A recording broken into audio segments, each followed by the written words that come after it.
the age of 18 years. Also, the amendment will further provide that any student who applies for an education loan and who is under the age of 18 years shall be required to have his or her parents or guardian as co-signatories to the loan agreement so as to ensure the validity of the loan agreement. This bill will ensure that the university students who have not attained the age of 18 years and who do not yet have the national identification cards, the IDs, are allowed to access to the higher education loans. The bill by Joyce Kamene, the Member of Parliament for Machakos, also says it ensures the validity of the loan agreement. It will ensure that the university students who have not been attained the age of 18 and who do not have IDs shall be ensured that they will access the loans of all eligible university despite their age.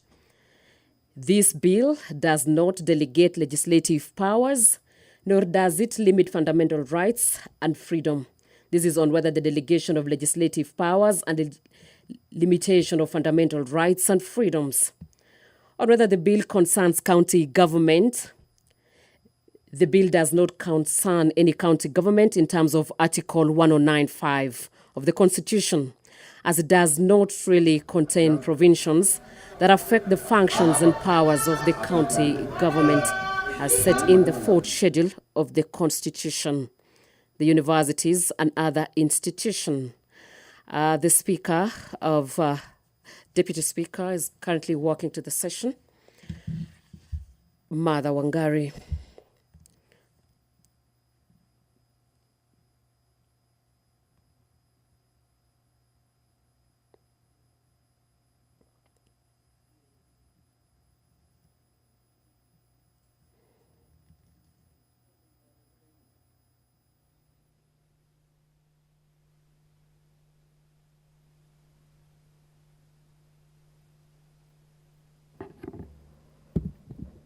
Order members, let us pray. Almighty God, who in your wisdom and goodness have appointed the offices of leaders and parliaments for the welfare of society and the just government of the people, we beseech you to behold with your abundant favor as your servants, whom you have been pleased to call to the performance of important trust in this republic. Let your blessings descend upon us here assembled, and grant that we shall treat and consider all matters that shall come under our deliberation in so just and faithful a manner as to promote your honor and glory and to advance the peace, prosperity, and welfare of our country and of those whose interests you have committed to our charge. Amen.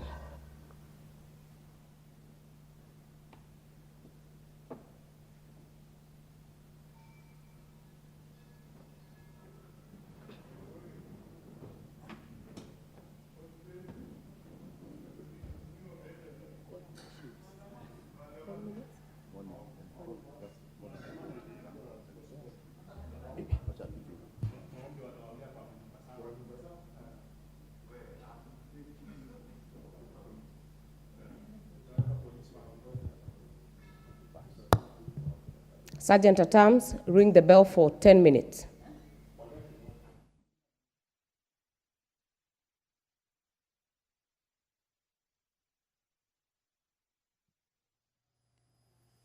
Since the quorum has not been achieved for the session this morning, the quorum bell has been rung for 10 minutes to allow members of Parliament who might have been in different committees and meetings to walk into the session. On the order paper today, the Higher Education Loans Board Amendment Bill, also sponsored by Joyce Kamene, the Member of Parliament of Machakos County. The principal objective of the bill is to amend the Higher Education Loans Bill Act, number 3 of 1995, to expressly provide that the Higher Education Loans Board shall not deny a loan to a student who has not attained the age of 18. The conditions for the grant of the loan: the board may accept or reject any application for a loan, grant a loan to any student, and in so granting, impose conditions, demand security, and requirement repayment in installation at such times and within such periods as the board deems fit. Also on today's bills, on its second reading by Honorable David Gikaria, the Member of Parliament for Nakuru Town East. The Penal Code Amendment Bill, National Assembly, number 56 of 2012. As the primary objective of the bill is to amend the Penal Code, Cap 63, by repealing Section 182, which prescribes the offence of idle and disorderly persons. The law enforcers have often used Section 182 to harass innocent members of the public. This bill by Honorable David Gikaria, the Member of Parliament for Nakuru Town East, does not delegate legislative powers, neither does it limit fundamental rights and freedoms. The bill does not affect the functions of the county governments, and it's therefore not a bill concerning counties for the purpose of standing orders. Another motion on the establishment of the annual Cancer Prevention and Control Fund by Honorable Timothy Toroitich, the Member of Parliament for Marakwet West. That the House resolves that the government, through the National Treasury, establishes a National Cancer Prevention and Control Fund to promote prevention, control and treatment of cancer in the country. We also have a motion by Brighton Yegon, the Member of Parliament, on the development and implementation of a child care program for children whose parents are in lawful custody. And the House resolves and urges the government, through the State Department for Social Protection and Senior Citizen Affairs, to develop and implement a program for the care of children above the age of 4 years whose parents are under lawful custody, having in mind that Article 53 of the Constitution provides for the rights of children, including the right to free and compulsory basic education. Further, aware that the Section 22 of the Person Deprived of Liberty Act and the Child Care Policy provides for the care of a child whose parent is deprived of liberty until the child attains the age of 4 years, recognizing that children above the age of 4 years are still require parental support. Also, the national policy on deworming of school-going children, the motion by Honorable Mashua Waithaka, urges the national government, through the Ministry of Health, to develop a national policy on deworming school-going children as a crucial part of mainstreaming of healthcare access in the country, in accordance to Article 43(1) of the Constitution, that provides that every person has the right to the highest attainable standard of health, including the right to healthcare services. Further, aware that the relationship between health and education plays a significant role in school attendees' rates, it is concerned that the negative effects of poor sanitation, such as parasite infestations, particularly among school-going children, lead to anemia, stunted growth, and other salient problems, which in turn leads to low school attendance and impact education standards. Recognizing that, according to research, a school-based deworming is one of the most co-effective interventions that provides a huge range of holistic and social benefits. Also, there's a motion on public health concerns at Langata Cemetery by the Member of Parliament of Langata constituency, Honorable Felix Odiwar, that the House urges the national government, through the Ministry of Health, to urgently conduct an assessment of the public health risk posed by the continued use of Langata Cemetery, and to institute mitigatory measures and collaborate with other stakeholders, including the Nairobi City County Government, to identify suitable alternative land for the use of a cemetery. This having in mind that Article 42 of the Constitution provides for the right of every person to a clean and healthy environment. Further, aware that Article 69 of the Constitution obligates the state to ensure sustainable utilization of the environment and natural resources, including land, recognizing that the fourth schedule to the Constitution assigns to the national government the function of land planning, including the general principles of land planning and coordination of the planning by counties, as well as matters of health policy, and further recognizing that there is ongoing public outcry regarding the neglect of Langata Public Cemetery, which was declared full close to 2 years, 2 decades, approximately 20 years ago. Also, a motion by Honorable Mark Mwenje on the development and implementation of a program for voluntary regularization of land occupied by squatters for a prescribed period. The House resolved that the government develops and implements a policy for voluntary regularization of land occupied by squatters for a prescribed period, including negotiation for financial settlements across the country to address the challenges facing these said squatters. Also, the motion on expansion of drug, substance abuse and rehabilitation centers by Honorable John Macaulay. It urges the government to institute intensive programs for the dissemination of information on alcohol and substance abuse in line with the Alcoholic Drinks Control Act 2010 and to increase the number of rehabilitation centers across the counties. Aware that according to the National Protocol for the Treatment of Substance Use Disorders in Kenya by the Ministry of Health, drug abuse has been increasing in Kenya, especially among the youth, the statistics including the more than half of drug users at the age between 10 and 19. Further, also aware that research released by the National Authority for the Campaign Against Drug Abuse, NACADA, in December last year, 2022, placed Western Region as the leading region in alcohol and substance abuse at 23.8%, followed by the Coastal Region at 13.9%, and the Central Region of Kenya, 11.9%. Recognizing that the higher level of drug abuse in the Western Region is attributed to illegal entry points from the neighboring countries and unlicensed establishments, especially in Bungoma County and Busia County, with statistics indicating 2 of every 5 establishments in Bungoma operates illegally. Also, a majority of the consumers of illegal substances are school-going children who end up dropping out of school, cognizant of the fact that Alcoholic Drinks Control Act of 2010 established that the Alcoholic Drinks Control Fund, whose purpose is to, among other things, facilitate the dissemination of information on alcoholic drinks and promote rehabilitation programs in the country. Also, Member of Parliament Honorable Kirima has a motion on banning the growing of eucalyptus trees in the country. He says, having in mind that the House resolves that the national government through the Ministry of Environment, Climate Change and Forestry. No, come back.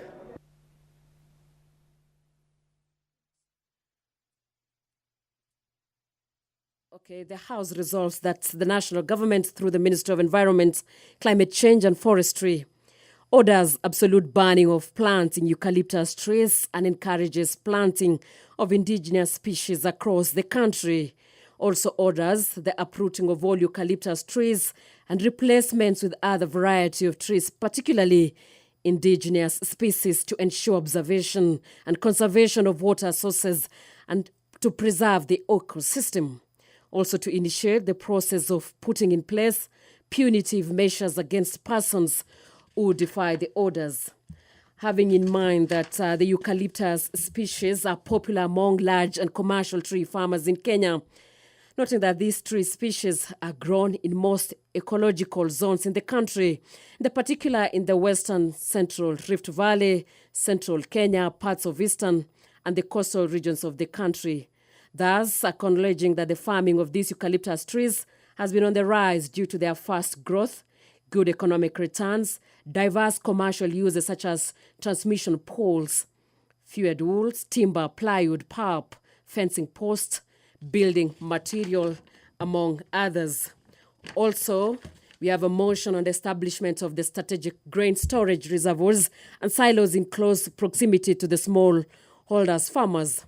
The motion brought by Jessica Mbalu, the Member of Parliament.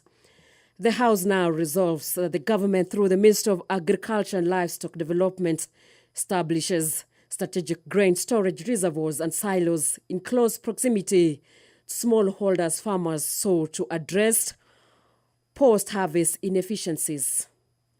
Having in mind that agriculture is the backbone of Kenya's economy, contributing approximately 33% of the GDP and employing more than 40% of the total population and 70% of the rural population, noting that sector's performance has been declining as a result of adverse effects of climate change, resulting in drought, famine, and food insecurity.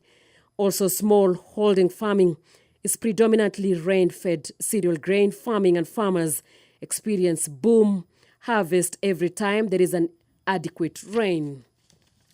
Also today, the House is expected to consider the motion by Omulker Kasim, the motion on policy on integrating a curriculum for environmental conservation in primary and secondary school.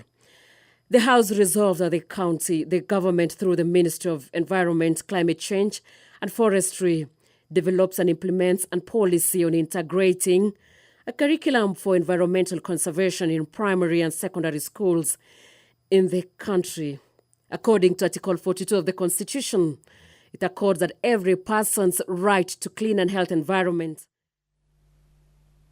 The Constitution also mandates the state to encourage public participation in the management, protection, conservation of the environment.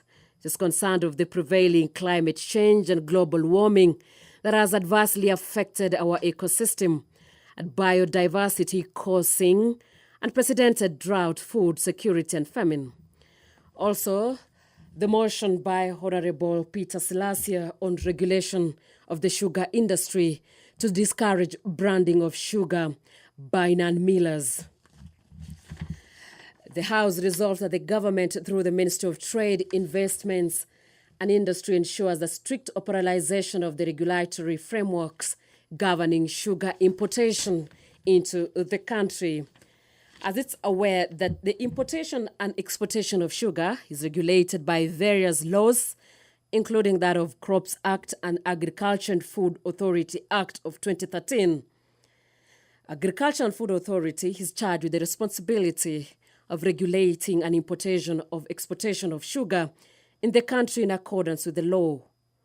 It's noted that the importation of sugar is also negotiated within the regional trade blocks, frameworks and agreements to enable country to meet the demand of sugar. There is also the policy for provincial of mental health services in all health facilities motion brought by Honorable Mishimboko that urges the national government through the Ministry of Health to collaborate with county government to adopt a policy of health services. And now the quorum has been achieved. I hand over to the plenary.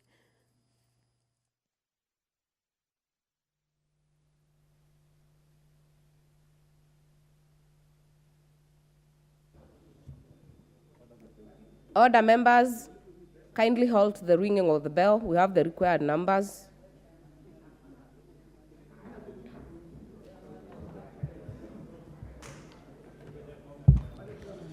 Order number 1, administration of oath. Order number 2, communication from the chair. Order number 3, messages. Order number 4, petitions. Order number 5, papers. Majority Leader. Honorable Speaker, I beg to lay the following papers on the table of the House today, Wednesday, 26th July 2023, morning sitting. Number 1, under order number 5, the following papers will be laid on the table of the House by the Deputy Majority Whip. Reports of the Auditor General and financial statement in respect of the following constituencies for the year ended 30th June 2022 and the certificates therein. A. Kipkelion East, B. Kipkelion West, C. Embakasi West, D. Embakasi Central, E. West Mugirango, F. South Imenti, G. Suba South, H. Suba North, I Dagoretti North, J Kitui East, K Kitui West, L Kitui Central, M Kitui South, N Kitui Rural, O Pokot South, P Mwingi South, Q Kirinyaga Central, R Bomet Central, S Kajiado West, T Narok West, U Koresoi South, V Luanda, W Mount Elgon, X Langata, Y Mutungulu, and Z Mwala. Madam Speaker, I lay. Next order. Order number 6, notices of motion. Order number 7, question and statements. Order number 8, motion, development of a policy and funding for junior secondary schools. Question to be put.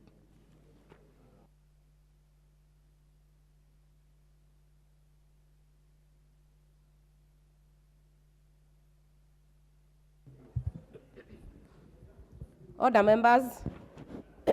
I now put the question that, aware that communities have continuously established learning institutions within their localities to address the inadequate physical facilities to support the attainment of universal access to education, noting that the Kenya Vision 2030 envisioned progressive establishment of more schools, expansion and rehabilitation of existing ones in order to improve access to education, further noting that huge sums of funds, particularly under the National Government's Constituencies Development Fund, NGCDF, have been invested in improving infrastructure in primary schools, acknowledging that in the recently introduced competency-based curriculum CBC education system, pupils will transition from primary school at class 6 and not class 8, as was the case under the 844 system, concerned that basing junior secondary school, JSS, in selected primary school will render classroom facilities that previously housed classes 7 and 8 redundant, and that the arrangement would compel students to travel for longer distances to access institutions where junior secondary schools are based. Further concerned that the guidelines recently issued by the government directed that junior secondary schools be domiciled in the existing primary schools, yet most primary schools lack the capacity to accommodate the effectively offer junior secondary school curriculum, deeply concerned that the guidelines were hurriedly developed and operationalized. This House urges the Ministry of Education to, 1, urgently develop a comprehensive junior secondary school policy in order to regularize and anchor the guidelines under the Basic Education Act 2012 to ensure that junior secondary schools are established and operated in every primary school, and 2, develop a clear implementation framework for the competency-based curriculum at junior secondary school level and provide for a funding plan for successful implementation of the curriculum.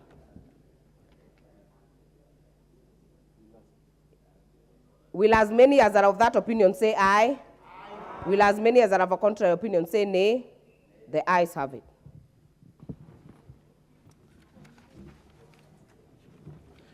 Order number 9, the Higher Education Loans Board Amendment Bill, National Assembly Bill number 58 of 2022, first reading.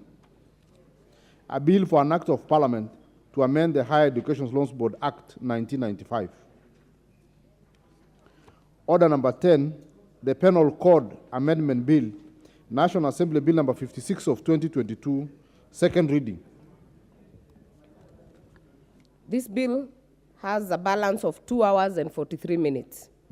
Could the clerk confirm whether anyone was on their feet? No. Was it seconded? Okay. So we'll give the first opportunity to the member for Mbeere North, Honorable Geoffrey Roku. Honorable Murugara, you have an intervention?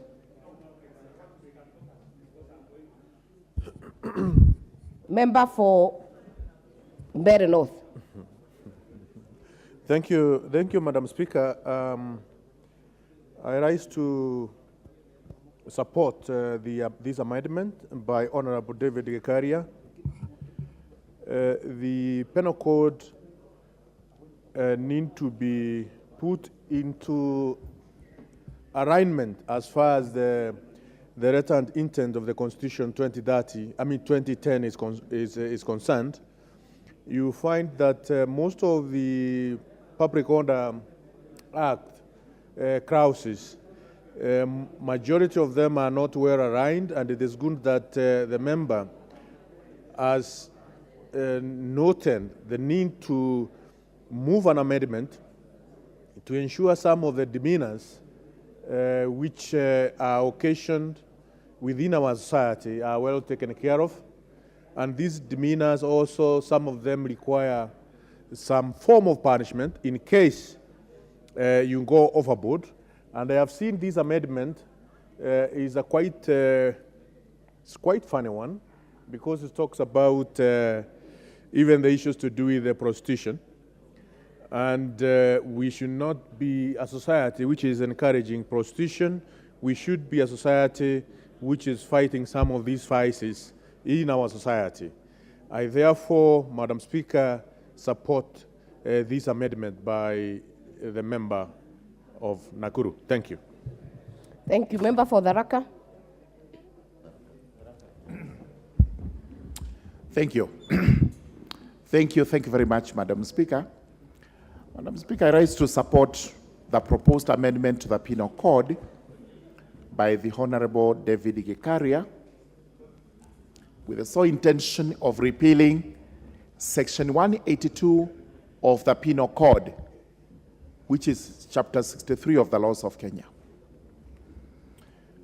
Madam Speaker, when we used to be law students, we had a class of laws we would call an anachronistic cobweb of laws derived from the colonial government, and some of them through the famous reception clauses. These are laws which we as Africans could not understand what they were, because they used to be laws in another country, and by virtue of some date in our laws, they became laws applicable to our country. When we talk about idle and disorderly persons, what exactly are we talking about? Because the idea of introducing Section 182 through Act number 40 of 1952 was to try and get Africans from gathering in a manner which the white man could not understand.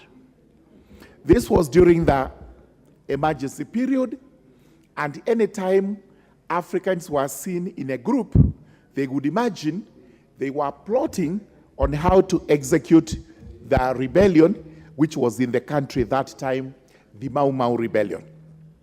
Therefore, we had several categories of people who were lumped together as being idle and disorderly, as a result of which you would actually get punished through a court of law, go to prison for about a month, or a fine of not more than 100 shillings. And this is why this should actually be repealed. Because why would anybody today be fined less than 100 shillings for doing any of the things that are set out here? This tells you that we have a lot of dead letter laws in our statutes, including the Penal Code, which needs to be repealed. One such dead letter law is actually this one of idle and disorderly persons. It is totally demeaning. It is condescending for anyone to term the other one as a prostitute.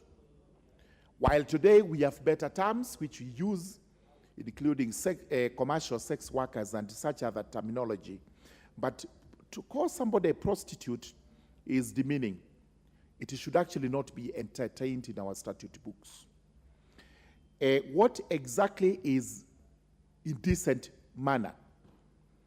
We need a definition of what is indecency, because we may know what, or we may purport to know what a public place is, but a nightclub or those refreshment areas where people go at night are public places.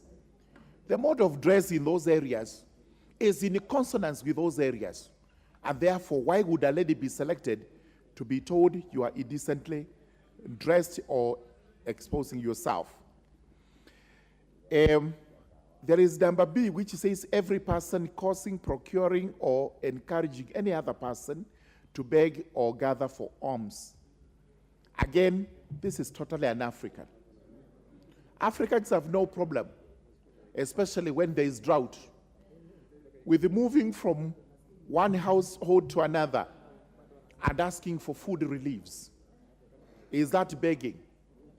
Does anybody who tells the other one to do it so that they do not starve to death, are they encouraging idle and disorderly conduct?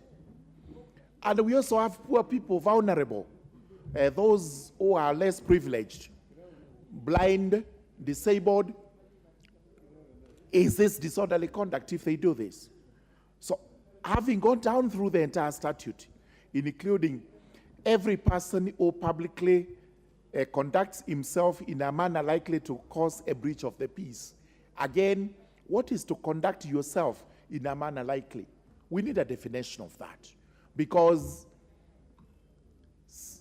we've just been seeing what were called mandamanos recently, and we were told they were lawful, they were constitutional.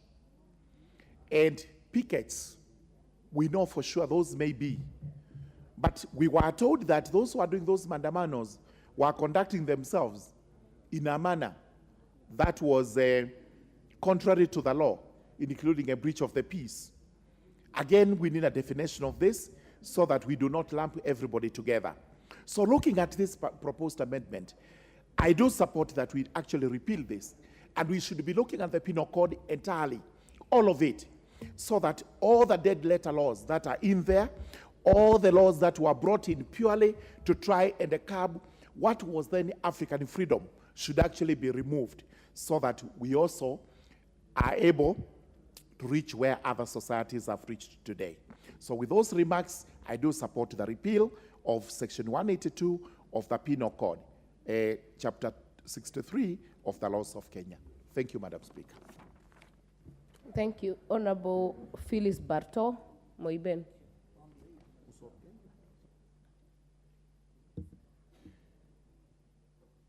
You're not willing to speak on this one?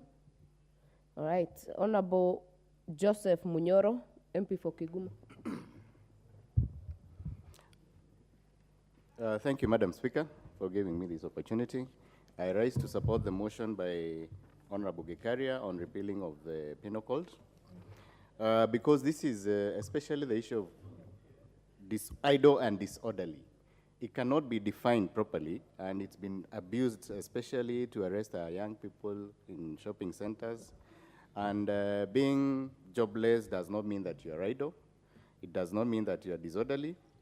And like Honorable Murugera is saying, these are laws that were basically made to emasculate the black person, so that we were not able to congregate together, we are not able to speak with one voice. And I think it's the right time to repeal the section. When you say about a person causing or procuring or encouraging any person to beg or gather for alms, and we know our society, there are very many people who are in need, in dire need. And it's an African for you to turn people away if they are hungry and they don't have food. I don't think that should be criminalized. And we've suffered thoroughly from drought, from famine, and telling people not to go and beg might be putting issues that we do not understand into our society. So I am also for that reason, I think it should be appealed. There is another clause E which says that every person who without lawful excuse publicly does in any indecent act, this needs to be defined. We have societies that, for example, the people who dress in shukas, how do you define such people? Because this is our culture. And I think it's important that the law is clear so that it's not used to abuse or disenfranchise some people. We've also not been very clear when we say that someone is likely to behave in a manner likely to cause a breach of the peace. Exactly what that means. Is it shouting? Is it fighting in public? I don't know. We need the definition. So I stand to support this. And we need to look at the law and the penal code so that we know areas that are really not serving any purpose other than trying to emasculate, trying to oppress our people, and laws that were made by the colonialists so that they could be able to handle us. So I think, for me, I support, and it's something that should be done. Thank you. Member for Kiamba, Honorable John Kawanjiku. Thank you, Madam Speaker. I also rise to support the appeal of this penal code because I think for the longest time possible we have been dealing with, ordinarily the traditional or the colonial laws that were, imposed on us. I think it is also high time for us as a country to sit down and appeal some of these penal code because with the society we are in and the country that we have now, the civilization that is also coming around, the issue of, being densely populated in terms of gathering and how do we define, some of the issues like, idle and disorderly person. How do you even define such a kind of a person within the Kenya we are living today? So I therefore believe, Madam Speaker, it is high time we appeal this penal code. We make sure that even if it's the issue of gathering and even some of the issues that we have experienced lately, that people are gathered discussing, maybe probably there is lack of unemployment within our country. And you realize that probably our young people will gather within a certain village trying to discuss, or maybe even the bunge ya wananchi that we have been having within the country. How do you define disorder, Madam Speaker? So I feel that it is high time we also support this motion. We appeal some of those penal code, and we make sure that we come up with better laws that will help to facilitate our young people, the people within the society who will be able, at the end of the day, to be lawful in terms of what they are subjecting themselves into, Madam Speaker. The issue of, gathering, the issue of maandamano that we have also experienced, Madam Speaker, we cannot necessarily say, because there is also the part that the government should play, the issue of making sure that it creates employment to our young people in terms of creating, industrialization within our society, Madam Speaker, so that we can now be able to deal with what we are defining as a hydra, Madam Speaker. There is also where they are saying that every person cause procuring or encouraging any person to beg or gather arms. We must also be able to tell what is this thing that we are defining or we are calling idol, Madam Speaker. Every person who in any public place solicit for immoral purposes. We cannot be able to tell by the definition of such a penal code without really coming out clear and defining that what is it we are also doing to rise against or to help the people who are idle within our society, Madam Speaker. So therefore I rise and I support, Madam Speaker. Thank you. Honorable Njeri Maina, member for Kirinyaga. Thank you, Madam Speaker. I was just telling Honorable Roko that he needs to vacate so that I can address the House. Honorable Speaker, as a member of Justice and Legal Affairs Committee, I rise to support repealing this penal code in collective nature, Honorable Speaker. Honorable Speaker, I remember as a young student in Nairobi University, sometimes you'd just be walking from the main campus to law school and, cops would just bundle you into their car and say that you were loitering or walking in a disorderly manner, Honorable Speaker. We cannot afford to have a law in place that is vague, Honorable Speaker, because anything that is vague is prone to abuse. And like Honorable Kawanjiko has said, these are laws that were put in place during the colonial times to ensure that they sort of contain Africans. And I believe it is a high time we repeal the same so that we can ensure that we have laws in place that are progressive in nature and that cater for our communities. Thank you. Member for Kitui West, Honorable Nyenze.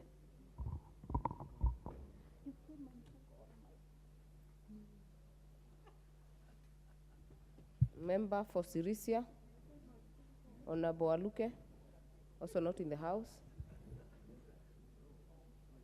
I'm told Honorable Nyenze had spoken to this bill, and there being no further interest or more interest on this bill, this will close the debate and the mover will be called to reply.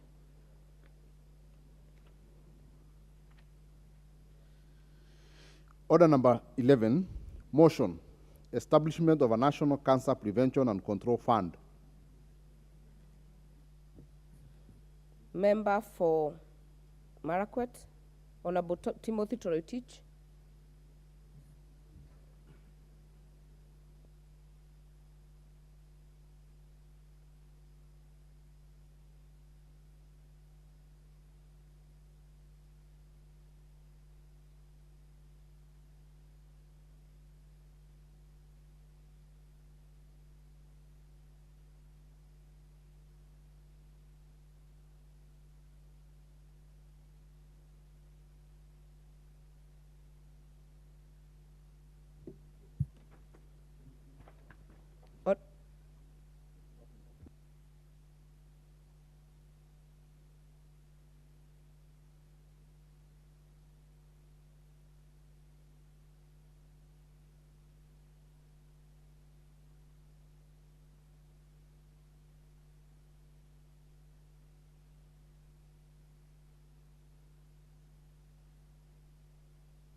Order number 11 will be stood down for now. Next order. Order number 12, motion, development and implementation of a child care program for children whose parents are in lawful custody. The member supposed to move this motion, Honorable Brighton Yegon, also not in the house. And honorable members, if you have a motion on the order paper, be in the house or write to the speaker. Order number 13, motion, national policy on deworming of school-going children. Honorable Mashua Waithaka, also not in. Quite unfortunate, also not in the house. Next order. Order number 14, motion, public health concerns at Langata Cemetery. Member for Kwanza, what is out of order? Nothing so serious, Madam Speaker, but looking at the House and the mood of the House, you know, we need to get ideas and exchange ideas on each of these are very important motions. Order member, honorable so member. I was suggesting that. Honorable member for Kwanza, this House is very serious on this debate, and I think the absence of these motions, standing them down does not mean they will not come on the order paper. They will still come on the order paper, so allow us to continue. Next order.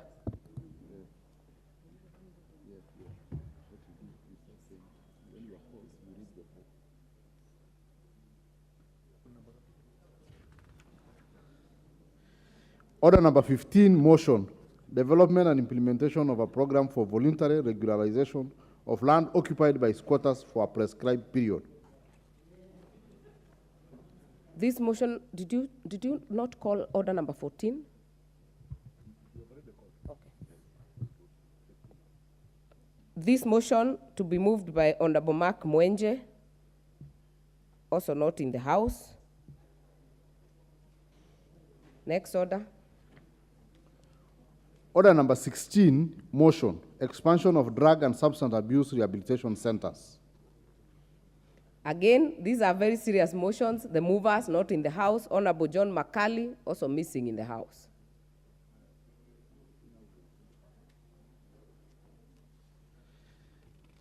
Order number 17, motion banning the growing of eucalyptus trees in the country. To be moved by Honorable Moses Kirima, member for Imenti Central, also not in the House. Order number 18, motion establishment of strategic grain storage reserves and silos in close proximity to smallholder farmers. To be moved by Honorable Jesse Kambalu, also not in the House. Order number 19, motion policy on integrating a curriculum for the environmental conservation in primary and secondary schools. Honorable members, I think this is quite an embarrassing moment for the National Assembly. And the Speaker yesterday actually alluded to getting more time for private member bills and private motions, which we have slotted very well today in this morning. And even this one on education, on environment, to be moved by Honorable Umul Ker Kasim, still also not in the House. Order number 20, motion regulation of the sugar industry to discourage branding of sugar by non-millers. Again, to be moved by Honorable Peter Salasia, also not in the House. Order number 21, motion introduction of comprehensive health education as a core subject in schools. To be moved by Honorable Jane Maina, who is in the House. Take the floor. Honorable Speaker, thank you.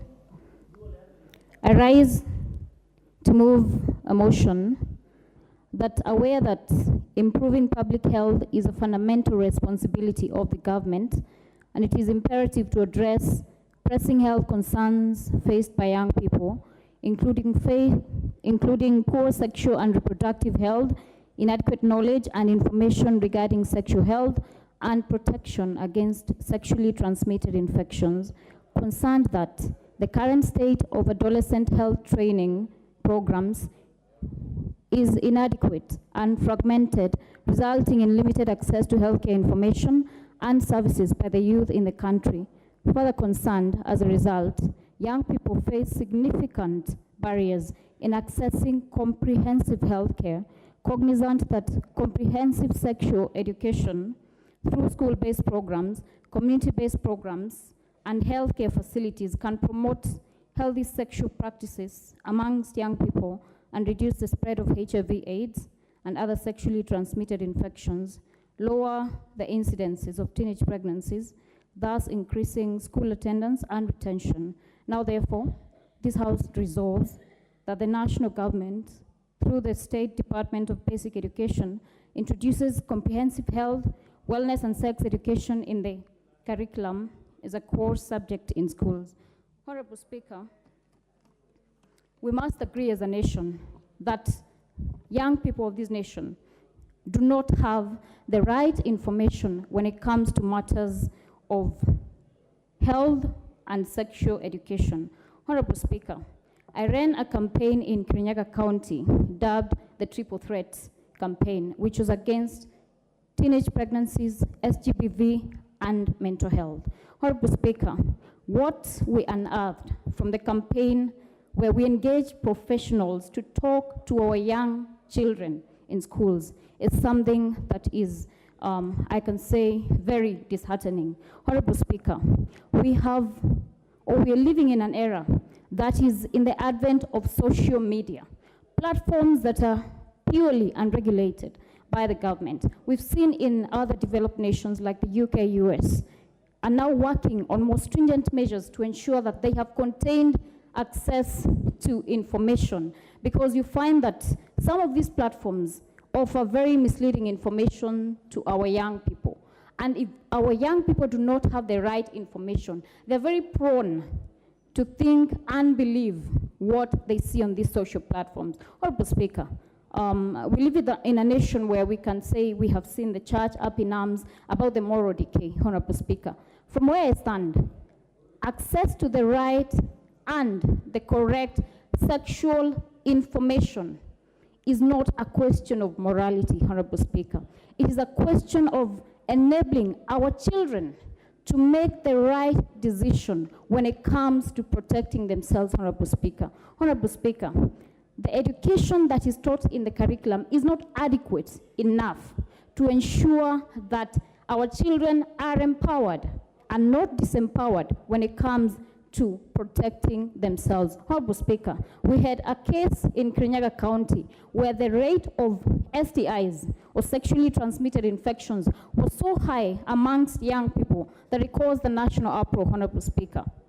And from where I stand, I'm asking myself, what are we doing about it? What is this House doing about it to protect the future of our children, Honorable Speaker? We can no longer afford to sit back and watch and fold our arms and expect the situation to resolve itself, Honorable Speaker. We cannot wish away social media, Honorable Speaker. We have seen the discussion.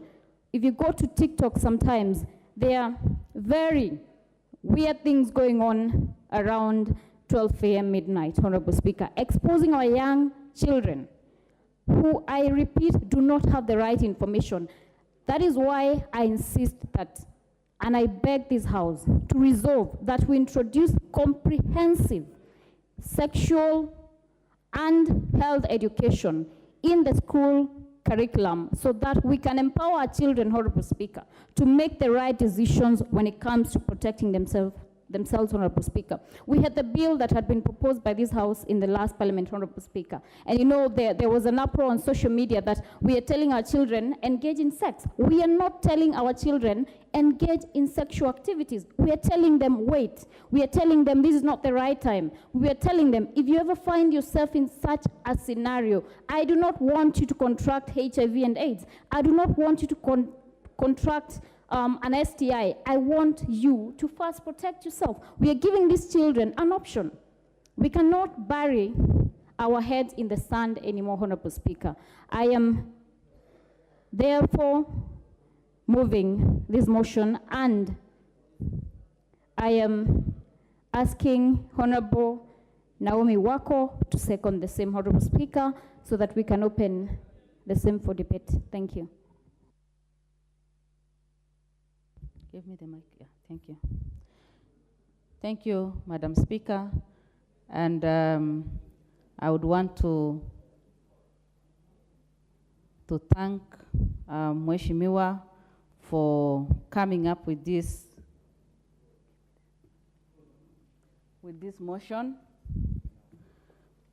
Mheshimiwa Jane Maina for coming up with this motion, introduction of comprehensive health education as core subject in schools. It is important, Madam Speaker, for us to deliberate on this.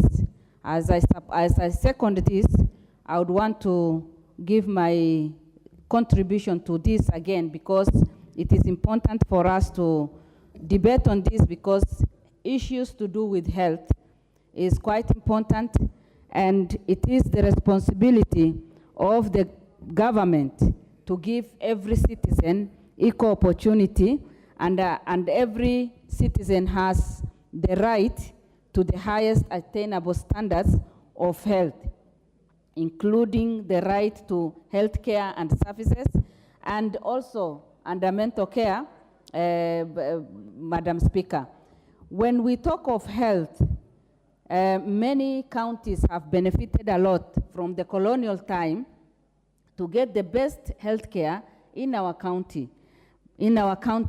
But many counties suffer because they have been marginalized for the last many years, and they do not have even good hospitals and good health care centers. And as a result of that, many people have even lost their lives because they do not have that special care that they need to get. I congratulate Mheshimiwa Jen because of coming up with this, because today if you look at our school-going children, especially the young ones, they are exposed to a lot of social media, and they interact with a lot of things through their phones and through the phones of their parents. And as Africans, we avoid talking about sex and sex education Because some of us feel that it is embarrassing to talk about that, and some of us feel that it is a taboo even to discuss that with our young children. And so they get exposed in many different ways, and some of them go to the extent of even practically practicing and getting into sexual practice while they are young. And so I support this because introduction of this at the education level, at the primary level, and at the different school levels, this will help our young people to understand the risks that are there. Today, Madam Speaker, in our county, in our country, we have so many young people who are teenage pregnancies, who are affected by teenage pregnancies, just because they have not been educated properly. If you look at the number, the percentage of young girls who have been impregnated while they're in school, while they're in primary school, they are quite high. And some of our counties have also suffered because of that, because we don't talk about that, we don't talk about the dangers. And when a girl of 14 years old is expectant, her education is interfered with, her future is ruined, and again, sometimes they are also infected with different diseases, some to the extent of even getting HIV/AIDS. And that is why today the rate of HIV/AIDS in our country is quite high compared to the past years, because today the age between 15 to 25 are the most affected people by this. So it is important for us to give this all the attention it deserves and make sure that we help our young people to understand and also prepare themselves. It is advisable to abstain from sex when you are young, so that at least you concentrate on your education. But today, you cannot fully say that. So in case you are not able to abstain, then it is good for us to educate our children well, so that they can be well equipped, they can be knowledgeable enough, and even if they engage in sex, then they can do it wisely and prevent themselves and also protect their future. Madam Speaker, as we talk of that, you cannot avoid talking about mental health, because many of our young people today are depressed as a result of frustrations they have gone through. Some of the girls are depressed because of the sexual harassment in school, and not only by their age mates or their schoolmates, but even their lecturers, their teachers, and all these people. And normally, the girl is supposed to defend herself and refuse. But today, they are misled in many ways, such that they get into the problem, and at the end of the day, they get into depression. And so mental health care, again, is another area that we can focus on and say that in every school, we can also say that let us have counseling centers, a counseling department, so that our school-going children, in case they have already been in that challenge and they have maybe been affected by that, then they can be counseled, they can get enough counseling, enough advice, so that they can overcome the challenge that they are in. And even make sure that in all the health centers, we can have the counseling center department, so that those who are suffering from mental health can also be taken care of. Sex education is very important, it is paramount, and it is better for us to educate our young people now. Prevention is better than cure, instead of us waiting to get into the problem, because we are already in a mess as a country. A lot of our young people, a lot of our young children are out of schools as a result of that. Many of them are infected and are affected by the challenge that they have encountered as a result of a lack of sex education. And it is high time for us as parents to see how best we can sit with our children, even before we think of the schools, to introduce that and have that in the curriculum. it is better for us, it is good for us to encourage every parent, because if we go back to our traditions and the traditional practice, whereby the parents, the grandparents sit with the children and just have some discussion in the evening. I know many people are busy these days, but during the holidays, it is good for us to introduce time to be with our families, time to be with our young ones, time to be with our grandchildren, and just talk on some of these important subjects, because our children are suffering because they have no knowledge on some areas and no one is able to talk to them. Parents are too busy. The grandparents feel the children are more educated than them and they have nothing to offer. It is high time for us to encourage grandparents and parents to sit with their children and go back to our cultural practices, whereby parents sit with their children, talk to them, and discuss everything. Even if initially, as Africans, we were avoiding to talk about sex and sex matters, it is high time now for us to open up and discuss those things with our children. If you just look at the rate of the young girls who are pregnant and out of schools, Madam Speaker, it is something that we seriously need to talk about so that we can salvage the situation. Where there is no vision, people perish. And visionary leaders, visionary parents talk of the future, the past, and the current. And today, people run after different things. We do different things and businesses. We have no time for our children. It is high time as a nation to come up with a culture of sitting with our children, not only on sex matters, but economy, marriage life, and all these other things. Madam Speaker, if you look at the marriage of many people today, young people are suffering because they cannot sustain. They cannot sustain because young men are not faithful, and girls get married to people and they get frustrated. They suffer in bringing up the children, and proper education, teaching our children the right thing to do at the right time. That is the only thing that can save our current situation and the situation that we are in. I support this and I second. I also congratulate Mheshimiwa Jane Maina for coming up with this very, very important motion to help the current generation and also to the coming generation that will be saved by this motion. Thank you, Madam Speaker. Thank you.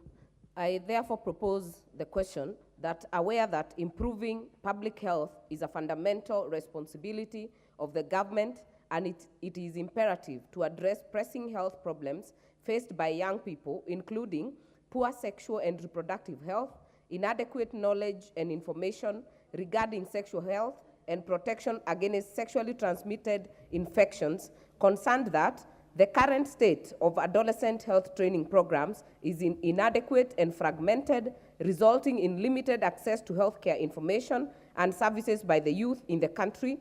Further concerned that, as a result of this, young people face significant barriers in accessing comprehensive healthcare, cognizant that comprehensive sexual education through school-based programs, community-based programs, and healthcare facilities can promote healthy sexual practices amongst young people and reduce the spread of HIV, stroke, AIDS, and other sexually transmitted infections, lower the incidences of teenage pregnancies, thus increasing school attendance and retention.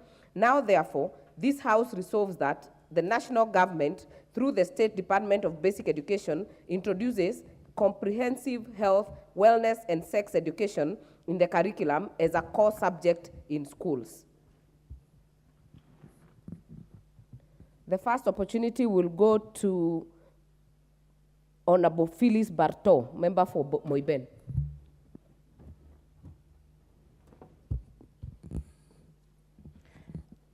Thank you, Madam Speaker. I rise on behalf of my constituency, Moiben, in Uasin Gishu, to support the motion by Honorable Member Jane Maina from Kirinyaga on promoting a curriculum which involves sex education in in Kenya. Madam Speaker, this particular policy has come of age in Kenya due to the fact that we are experiencing a great transformation in digitalization in Kenya, and young people, especially adolescents, get access to a lot of information way beyond their age. So it is important to introduce this education policy, this curriculum, to include sex education in the curriculum in our schools. Madam Speaker, if you visit each and every home currently where we have adolescent children, you will find that almost all of them have a mobile phone. They access internet, they access all manner of information on multiple issues, even including pornography, which they are not supposed to be exposed to. So to bring this, to navigate through this phase, we should look at the curriculum in our schools. At the moment, the teachers and the curriculum is so packed with a lot of content, and little is paid attention. The scope pays at a small. The scope pays very or little attention to sexuality. Madam Speaker, we have adolescent children have a lot of challenges. For example, some don't understand the processes of their bodies, and this information needs to be given to them. Some even go through menstrual cycles without their knowledge. Some even get involved in sexual activities without their knowledge at a very young age.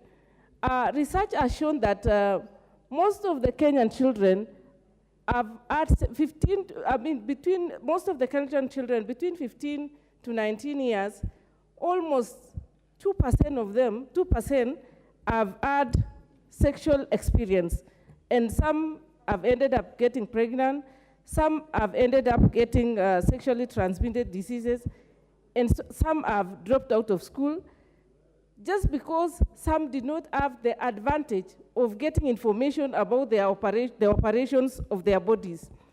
Our cultures have also changed.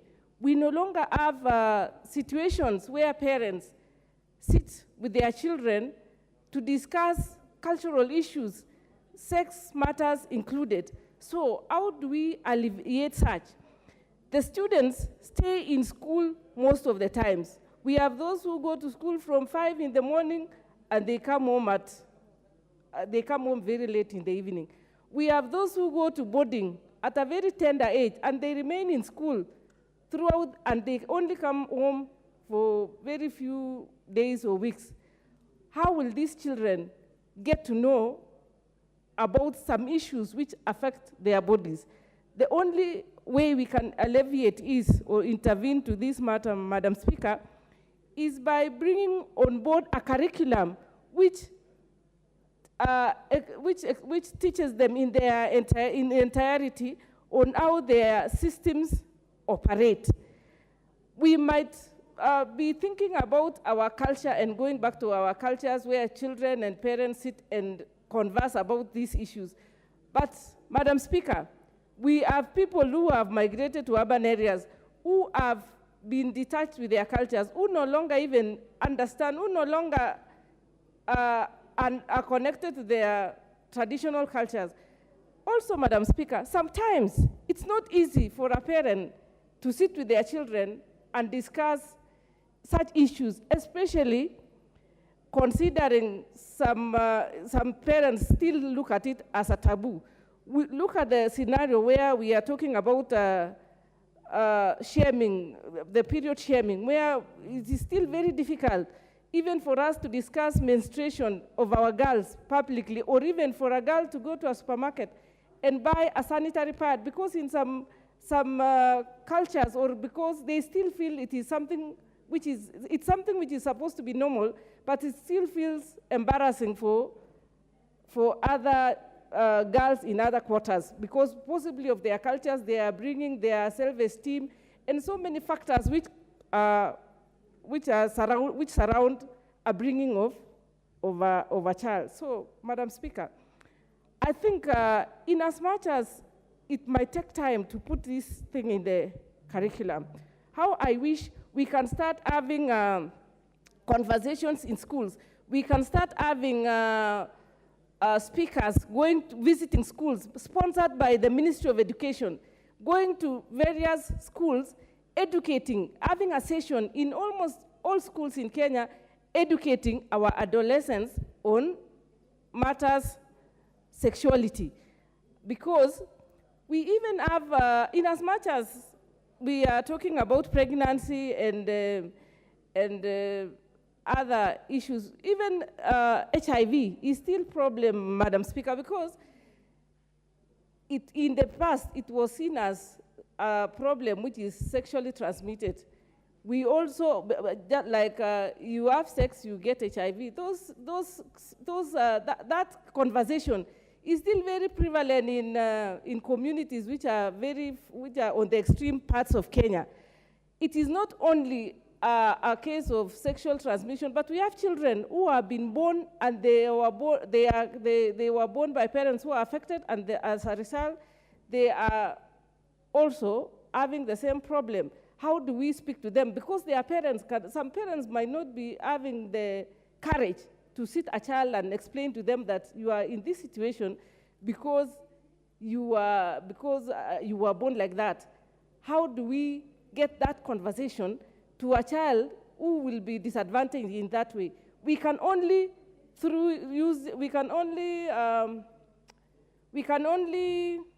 do that through our system of education.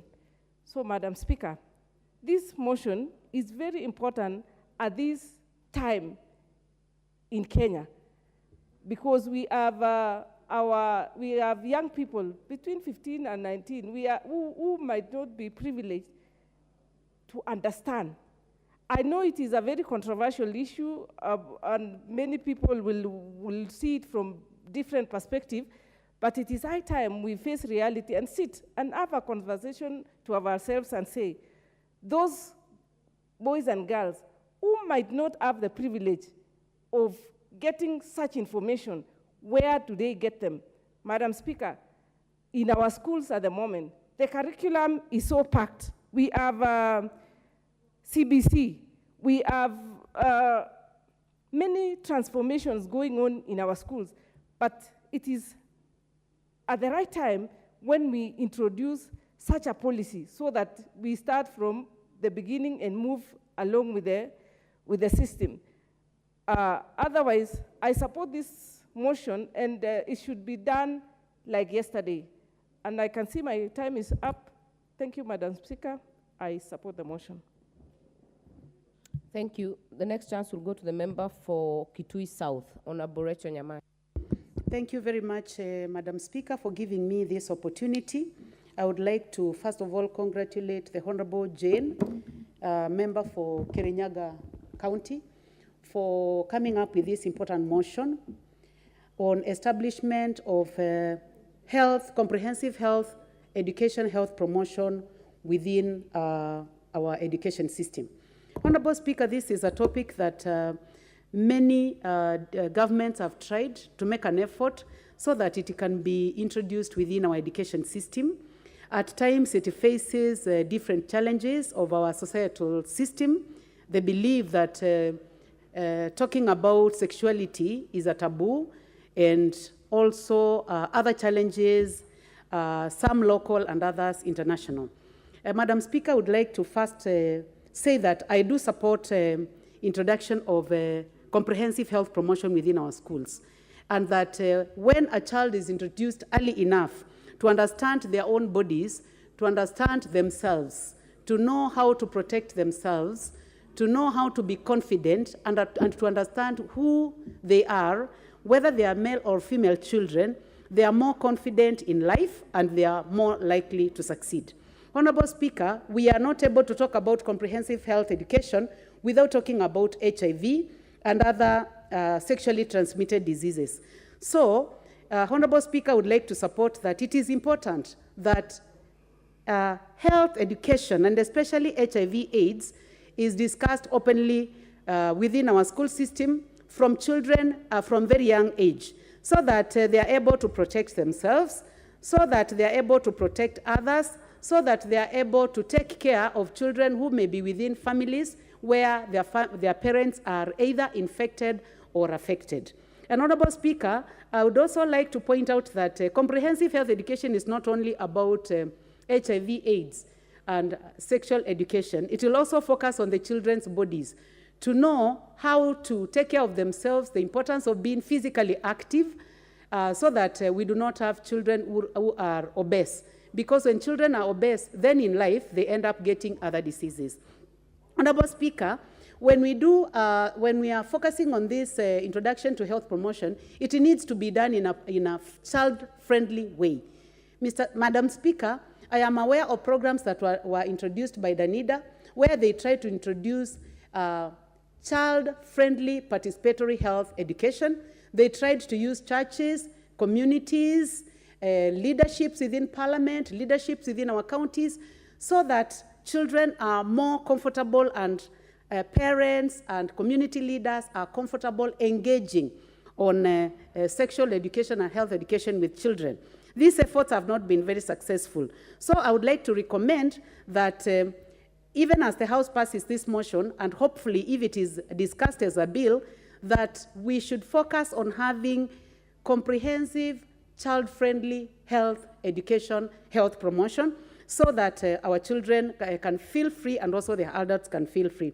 Madam Speaker, if our children do not get a comprehensive health education from our schools, and they don't get it from their own parents, they will get it from strangers, and we do not know how this is going to happen. We are already seeing the effects of children getting to know about their own bodies from strangers.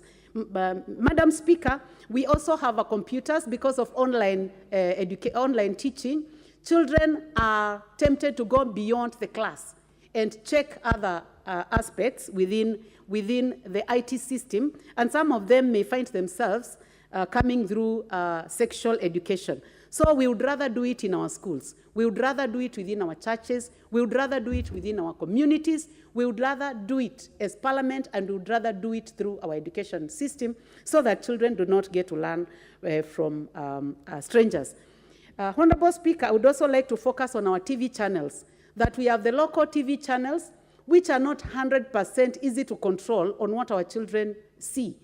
I know that government has been clear on what you can air during the day and up to around 9 a.m., but there are children who sit up to late, and they can see so many other things that our system does not expect them to see.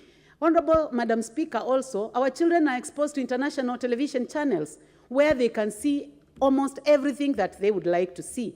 So I would like to encourage that it is time our children are educated, so that they know how far they can go in terms of what they can see from these channels. Honorable Speaker, I encourage that this be done within our education system, so that we are able to control the kind of information that our children are getting. Honorable Speaker, I also encourage linkages where children can be exposed to through mentorship by people who can speak to them confidently about health education, health promotion. Madam Speaker, this will require a lot of financing, will require the country to also look at other countries that have succeeded, countries like the Scandinavian countries, Denmark, Norway, Sweden. These children are not very different from our own children. Honorable Speaker, in the era of LGBTQ, it is extremely important that our children are taught who we are, our moralities. And I'm not trying, Honorable Speaker, to say that health education should be morality education, because there is a big difference between the two. So, Honorable Speaker, thank you very much for giving me a chance to give my contribution to this motion, as I congratulate the member for Kirinyaga for coming up with it. Thank you. Thank you. Member for Langata. Thank you so much, Madam Speaker, for giving me this opportunity to contribute on the motion that has been tabled down by the Honorable Jane Maina on introduction of comprehensive health education as a core subject in school. As much as I support this, the Honorable Njeri must tell us how comprehensive is comprehensive. What is it that she wants to be taught? What should be included in the curriculum? Because number one, we already have health education in our schools. We have reproduction health in our schools. In the curriculum that is already there, we already have health education. And when you talk about comprehensive, what is comprehensive? How comprehensive should it be? Or what is it that she wants to be taught in schools that is already not being covered within the already existing curriculum? But on another note, definitely she talked about the control of our social media channels. As a content creator, it is true that time has come where we must talk about what our children consume in the social media. Social media has been evolving from day in, day out. We started from Facebook, we are now on Twitter, we are on Snapchat, we are on Instagram, we are on Threads, and now we are on the mighty TikTok, where millions and millions of young Kenyans are subscribed to the channel and to the content. So, when she talked about TikTok, I got really concerned because TikTok is no longer the friendly channel or social media platform that we knew. Of course, she talked about it turning into a pornography site into late into the night. And we know our children either have our phones or we've bought them phones to have. So we must start in regulating what our children get to know or get to learn from our social media channels before somebody else gets to teach them. But the Honorable Njeri must stand up and tell us, when she talks about comprehensive health education, what is comprehensive? What does she want to be taught? What is it that is already lacking in the curriculum that we already have in our school system? Thank you so much, Madam Speaker, for this opportunity. Thank you very much, Honorable Adiwar. The Honorable Kailemia, member. The Honorable Kailemia. Thank you very much, Madam Speaker. The member for Meru County, yes. I rise to support the motion of Jane Jerry regarding the comprehensive health education. I would rather call it maybe sex education because that's what I think they need to know. Somebody has just mentioned that people perish for lack of knowledge. Madam Speaker, I think it is so true. I rise to support this motion because I've realized in Meru, particularly on the northern side, there's too much teenage pregnancy. In fact, there are so many who are now at home because of babies, and they have given me so much trouble trying to get the babies looked after so that the girls can go back to school. So I'm thinking that they need to be taught. You know, sex is not something we make up, it's something that we are born with, and so people need to be guided. So these girls, even the boys, they need to be guided on how their body is growing and the changes that they are undergoing as they grow. Otherwise, if we leave it, I remember at one time this subject came, and I could have been one of the people who are opposing, thinking that by teaching sex education, you're introducing these young people to sex, but that is not the thing. At this time, when they have been introduced through social media, as you have known, TikToks and whatever Mheshimiwa of Langata has said, it's not about now what they know because they know a lot. We realize that these children are maturing at a very early age. By age 9 and 10, they have already matured and they are able to even conceive. And those kind of children don't know anything.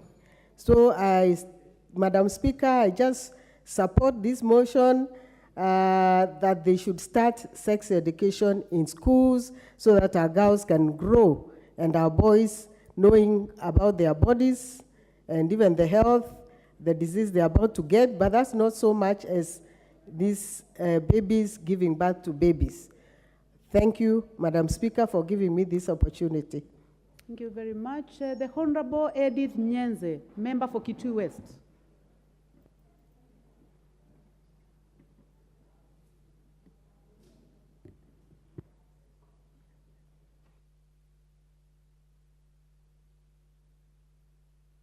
Well, Honorable Edith Nyenze is not in the house.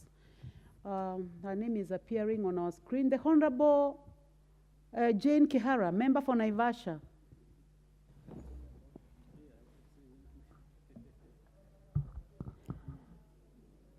Thank you, Madam Speaker, for giving me a chance to talk to this very important motion of comprehensive health education in our schools.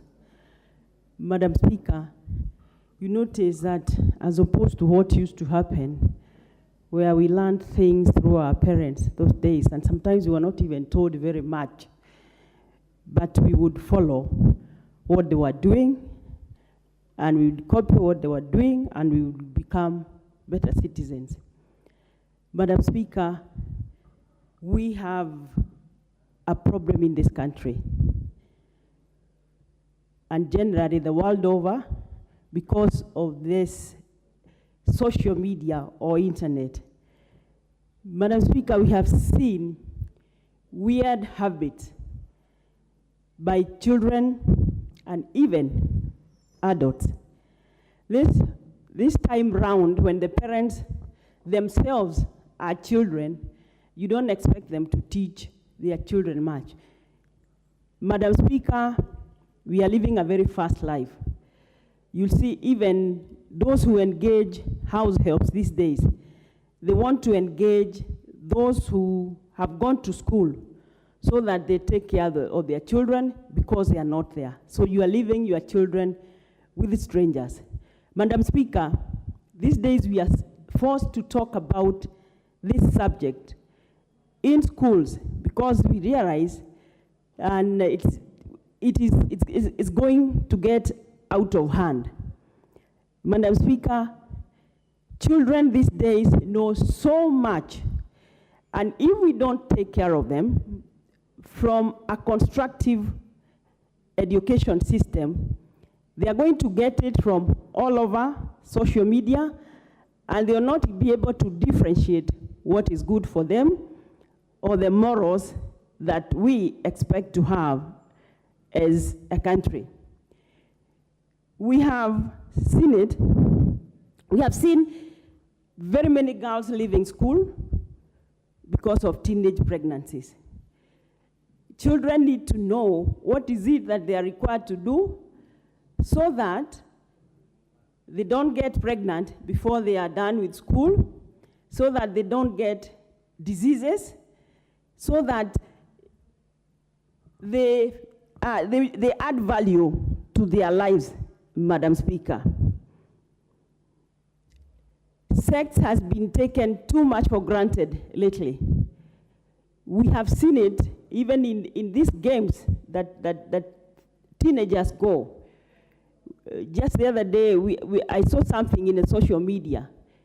Young boys, 2 of them, hiding behind a car and start kissing one another. Those are 2 boys. But if there's sex education in schools, they will be able to know that you don't do this before you are this age. You don't do this with your age mate.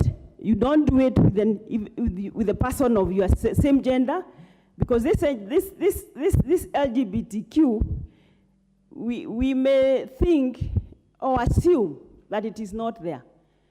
Our children are so much exposed, and we have seen children committing suicide also, because it reaches a stage where they find themselves lost, they don't know how to judge themselves, they don't know how to deal with it out there.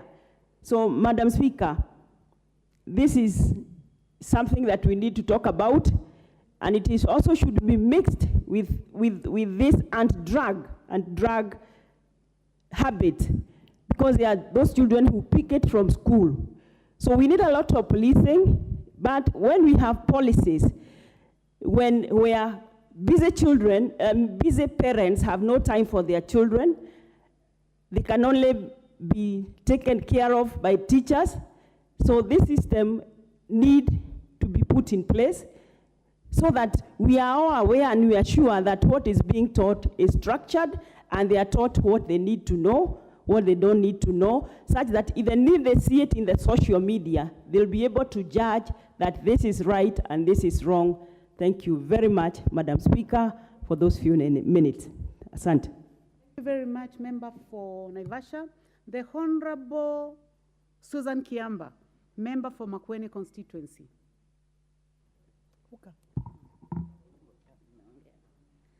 Thank you, Madam Speaker.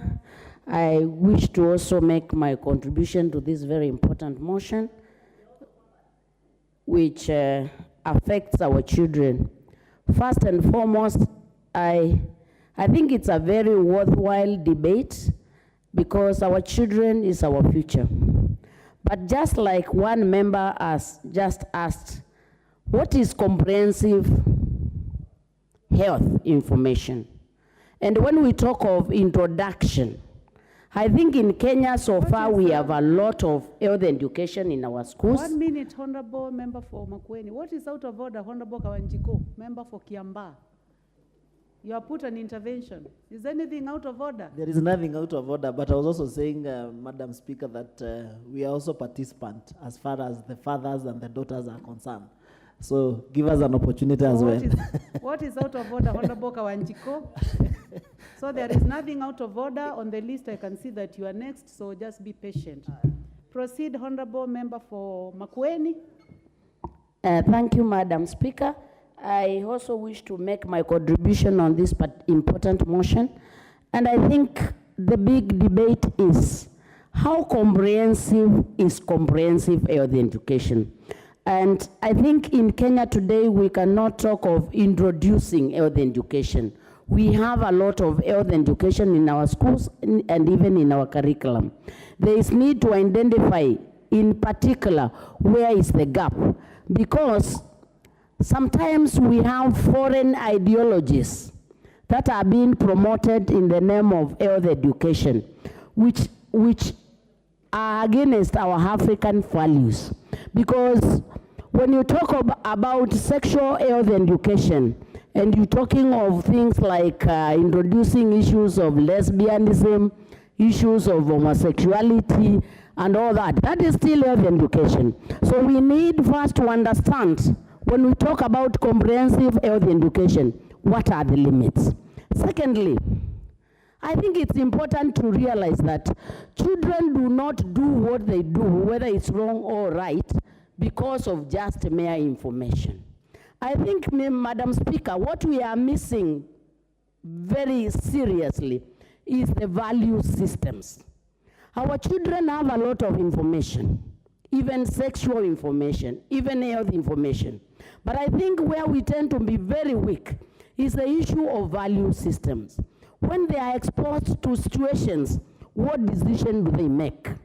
And I find it very discouraging when we think it's only the schools that should continue giving information. I think what I find very missing, in my view, is the fact that the education in the home is quite inadequate. And I don't think there is any education system that can replace parenthood. And I think, in my own opinion, I think, Madam Speaker, there is a tendency, especially among the young parents, to think that education system can do what parents need to do. And I think there is no way we can continue loading educational system to replace the role of parenthood. There is a role that parents should play, and especially in terms of establishing very clear value system for our children.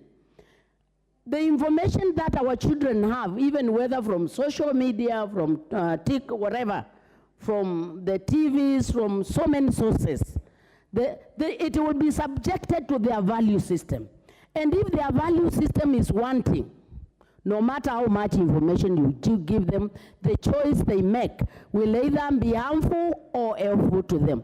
So I think it's very important as we discuss this topic, and as we think of having a comprehensive health education, including sexual health to our children, it's important we identify where we have the gap and actually address the gap. I think there is this feeling that people need quick fix. And there's a growing wave among our children where even parents feel, I don't want my daughter to be pregnant. So what do? Make my daughter aware of all the preventive methods that they are there. While I'm not negating that, I think in Africa we have a value system that we need to protect. And while I appreciate the motion brought about by Honorable Maina, I think it's important we critically look at it and actually identify the particular gap that we want to address that does not undermine our culture and our values. Because if it's a matter of encouraging sexual education, where our children start telling us, I have a right to marry whoever I want to marry, whether a man or a woman, I don't think that is what we actually need in Africa. If it is sexual education where we start having our primary school children talking about family planning, how can people plan families that they don't have? I think it's important to realize that even the devices we may expose our children to at early age may even be a bigger problem than the baby they may bring home as a result of early marriage. So I think as we move to this very important motion, it's important to be very cautious on what issues we'll actually put across in relation to what we are calling comprehensive health education for our children. Lastly, if you look at the curriculum we have in our education, the CBC, the teachers can hardly sleep. The children can also hardly sleep. Are we suggesting in this house we continue crowding the curriculum? I think, in my view, these issues are issues of parenthood, and the parents should not run away from their responsibility in the name of curriculums in schools that the government needs to pay for. Otherwise, that is my contribution to this particular motion. I support, but with the precautions, we need to unpack this comprehensive education for our children. Thank you, Madam Speaker. Thank you. The Honorable John Kawanjiku, member for Kiambaa. Thank you, Madam Speaker. I was a bit concerned being a father of daughters. I think it is highly important for me also to contribute to this very emotive debate, whereby we are talking about the issue of sexuality in regards to our children, and what should we be able to do as a parent, and to make sure that, we guard them and we protect them with all that we have, so that at least we can make sure that their future is bright, Madam Speaker. And I also want to congratulate member for Kirinyaga, because she's also a very young lady. I think that's why it is also very important for us to for us to make sure that we support this motion, because it is really making a lot of sense. The issue of health and sex education, Madam Speaker, is an emotive issue, and it will bring a lot of controversy here or there as far as the churches are concerned. But I also think it's also very important for us to tell ourselves the truth, Madam Speaker, because we can no longer keep hiding our head in the face, in the sand, Madam Speaker.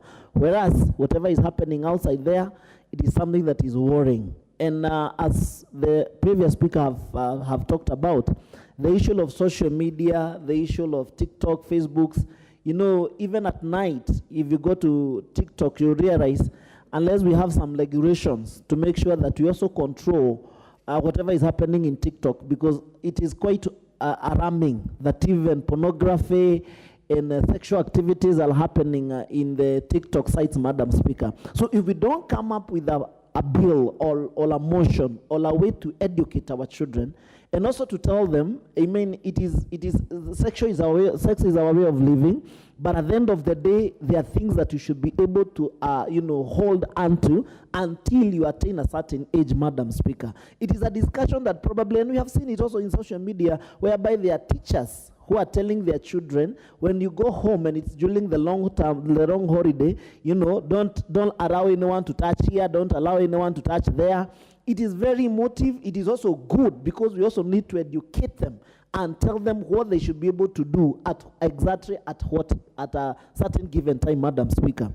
If it means that we are going to do vetting in terms of how, in terms of age, like these children should be maybe from junior high school, because now we have CBC in our schools, and we can also agree maybe between class 6, class 7, class 8, then we can be very comprehensive in terms of talking the sexual matters, telling them the truth as it is. They don't have to go and experience outside there. They don't have to go and start doing practical, but we can teach them the way we are taught in biology, probably in high secondary school. We teach them these issues. We tell them, for you to take care of yourself, rather than having children who are mothers, having children who are fathers and taking care of very young, children. And sometimes parents bear this burden, because at the end of the day, when the child maybe is in class 6, class 7, become pregnant, she cannot be able to take care of that child. That burden is transferred to the parent, Madam Speaker. So therefore, it is something that we need to agree. Do we go with the ages between maybe 11, early adulthood, puberty? It is a discussion that probably we'll have as a nation. Because if we don't do this and we bury our head in the sand, at the end of the day, this will come to bite us, Madam Speaker. This issue of social media, and even some, to an extent, also parents sitting down and encouraging and discussing and having this conversation with their children. I'm a father of an 11-year-old girl. Very soon I'm becoming, it is a discussion probably sometimes I feel, do I really have to talk to my daughter, or is it a discussion that probably we sit down and talk with my daughter as far as her life and the body changes that she experienced is concerned, Madam Speaker? We need to allow the teachers to, and allow the government to develop a curriculum that will definitely address some of those particular issues in terms of health, in terms of HIV and AIDS, because we cannot ignore and assume that HIV and AIDS, it's no longer in existence, Madam Speaker. This is happening in our country. And you realize they are very, if you look at even the statistics that we have also seen the other day, areas like Nairobi, because of urbanization, civilization within our area, Madam Speaker, you realize that the children within the urban centers, they engage in sexual activities as early as 11 years, Madam Speaker. We have had a case even of a grandfather in Muranga, who even, raped a 5-year-old daughter, granddaughter, Madam Speaker. It is very disgusting even to think about it, Madam Speaker. Therefore, this issue of even civilization and urbanization, if we don't talk to them, if we don't tell them the dangers ahead, in terms of HIV, in terms of AIDS, in terms of their expectations, we have seen some cultures that has really continued to discuss the issue of sex between the aunties and the nieces, between the grandmothers and the granddaughters. And we have seen a very good kind of a nation, because they are able to know how to deal with the men or how to deal with their sexual needs when it arises, Madam Speaker. And you will figure that some of those cultures that still hold on to, sex education, whereby they go into a village. And I congratulate Mheshimiwa Jane, because she's also saying even community-based. It may not necessarily be the teachers or a curriculum. It can be a curriculum, but also within our community, within our culture, We need to go back to our cultures. Mheshimiwa Jane Kiara has told us those were the things they were taught by their grandmothers, the issues to do with taking care of a family, taking care of a man when you get to a certain age, and now you have started to experience or you want to be taught issues to do with sex education. So we saw a culture that was well governed, a culture that was well taken care of. The women, the men, were well, educated as far as those matters are concerned. So even if it talks about the community, we can establish that conversation. It is a conversation we can no longer shy off from. Even me as a father, I now think it is a conversation that I cannot shy off. It is a sit down, we sit down with our daughters, we sit down with our sons, and we start talking them on what to expect when they get to a certain age. Some of the cultures that are still holding on to that, they have been able to, to go around or to fight the stigma that comes, with the early childhood or early parenthood, and also issues to do with the HIV and AIDS, Madam Speaker. So we cannot ignore. I support this motion. We really need to sit down. We cannot be ignorance. There is a saying that ignorance has no defense. If we continue ignoring as a country, what is the government supposed to do to make sure that it makes this issue, or it creates an awareness to our children who are going to school? If we need to agree on a certain age, we agree. We amend and say that within a certain age, this is when the health education or the issue of sexualism should be taught to those children, maybe from junior high school. We also vet the kind of information that is being released to them. If it is an issue of responsibility and accountability, as a parent also, we also need to support our children, giving those children the gadget that you want to buy a laptop because you want to make your child happy. You want to buy him a phone. He's still in less than class 5. He can be able to get into internet and access these pornographic things. The next thing which will happen is that you would want to experience what he's watching over the phone, and even probably some stations, TV stations back at home, Madam Speaker. So therefore we need to acquire more accountability and responsibility as far as our children are concerned. Some of the countries like in US, in UK, they have been able probably to educate their children, because this is something that you don't know how to control. Because if I go and post something on social media, I go and post something in TikTok, you have no control of how your child should not be able to see it. So therefore, the best thing to do is to make him aware of the situation and the happenings in his life, and telling them, it is not even a bad thing, but it also happened within a certain age, within a certain area, within when you get to a certain age. Those are some of the things that you'll experience. You preserve. So sex education, Madam Speaker, it is a discussion that is welcomed as far as our country is concerned, as far as this house is concerned, because we are the house of laws and we make laws. We make it mandatory for all public primary schools and the Ministry of Education to come up with, guiding and counseling, whether it will be guiding and counseling, someone who will be able to talk those students through the sex education, and also make sure that they also understand whatever is happening within their life and within the country. I strive for support, Madam Speaker. Thank you, Honorable Kawanjiku. The Honorable Richard Yegon, member for Bomet East. Thank you very much, Madam Speaker, for giving me also this opportunity to allow me weigh in on this very emotive issue. Madam Speaker, as my colleagues have said earlier, I think this motion has been long overdue, that in the sense that in our areas and across the country at large, I would like to say that our children, and most of our children, have gone through a lot, in the sense that you find even the kids in primary schools, very young kids, most of them have gotten pregnant, and this is because of the knowledge and the issues whereby children have not been taught or educated on the progress in their lives. I think it is high time that now we have to put in place the mechanism to make sure that our children are taught all what is happening in their lives, so that at least they know what is not to be done and what is supposed to be done. In this time and age where we have diseases whereby the incurable diseases like the HIV and AIDS, we need to sensitize our children to make sure that at least they know all these dangers they are going through or they can undergo through, so that at least they can also take care of themselves. In this time and age, again, we have the phones whereby children can easily access, and they can just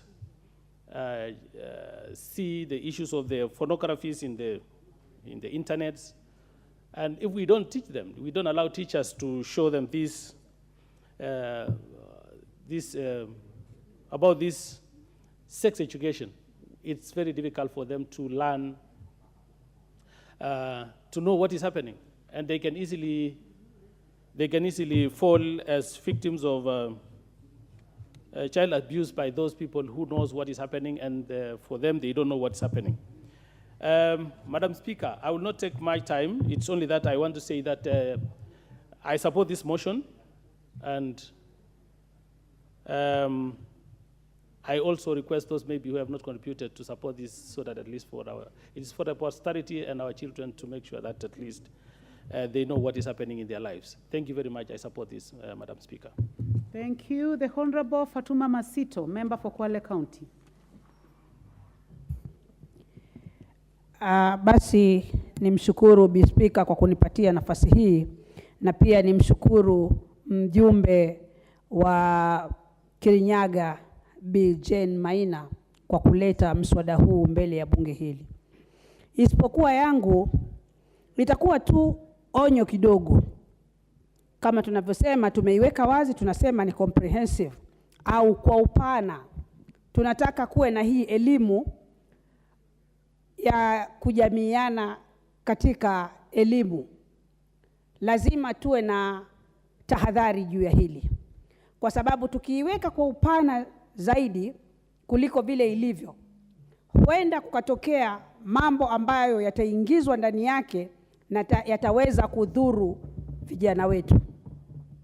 Tunajua mtaala mzima wa jambo hili la elimu ya kujamiiana kwa Kiswahili ni jambo ambalo linaweza kuleta madhara makuu, na itakuwa sivyo tulivyokuwa tumeelekeza kidole chetu, lakini inaweza kuleta madhara na ikatudhuru sisi. Mimi kama mjumbe kutoka sehemu ile ya Kwale, napenda kusema kuwe na utaratibu maalum wa kuweza kukinga au kuweza kupenyeza maneno ambayo hatukuwa tumeyatarajia.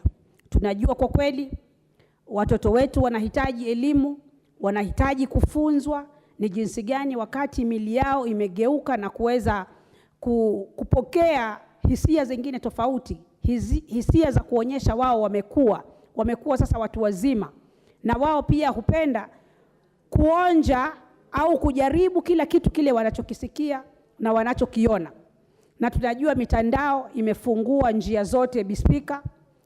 Watoto wanajua mambo mengi kushinda hata sisi wazazi yaliyoko katika ulimwengu. The Honorable, just 1 minute, member for Kwale County. Thank you. I can see an intervention by the mover of this motion, the Honorable Jane Njeri Maina. Point of information.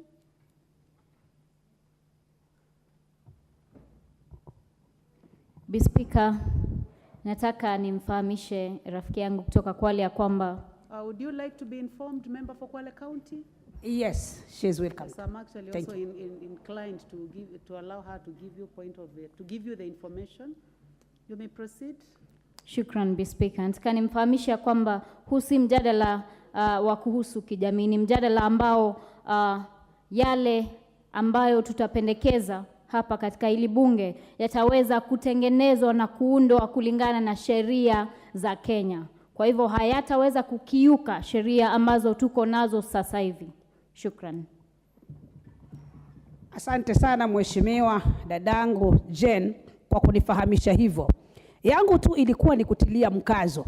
Tunajua kuna utaalamu mwingi, na hususan wajumbe wale wanaojua sana masuala ya sheria, saa nyingine muwe mkifafanua zaidi kwetu sisi tuweze kuelewa zaidi. Kwa hivyo nasema asante, na nilikuwa nimefikia pale kwa kusema sehemu kama ile ninayotoka, sehemu ya Kwale, vijana wengi wameathirika na swala hili la mambo ya kujamiiana au sex education kwa lugha ya Kimombo. Na hii ni kwa sababu tumetoka sehemu ya mashambani sana. Mambo mengi sana hatunayo ujuzi, au vijana hawanayo ujuzi na wanapenda sana kujaribu kila kitu kile wanaona, wakipata zile simu za rununu, wakiangalia, wanaona mambo ambayo ni ya kusisimua, mambo ambayo ni ya kumfanya yamvutie, na yeye anasema wacha na mimi nijaribu. Kwa hivyo dadangu Jen, mheshimiwa kutoka sehemu ya Kirinyaga, nimekuunga mkono kwa hoja hii ulioileta mbele ya bunge hii, na mimi niko pamoja na wewe. Asante sana Bi Speaker. Asante sana mbunge wa Kwale. The Honorable Florence Jematia, member for Baringo County. Thank you so much, Madam Speaker.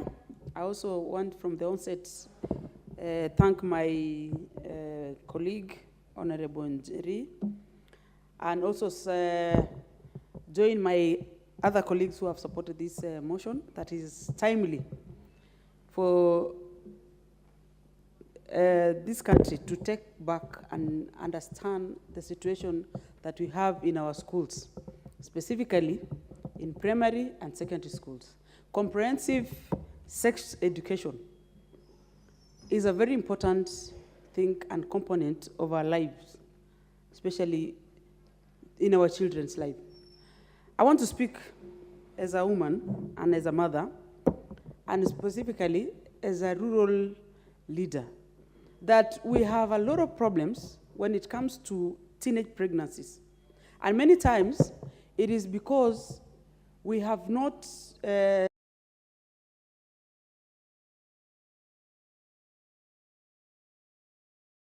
with our children to understand and let them to give advice to our girls and boys as they grow up, especially when they are in adolescence.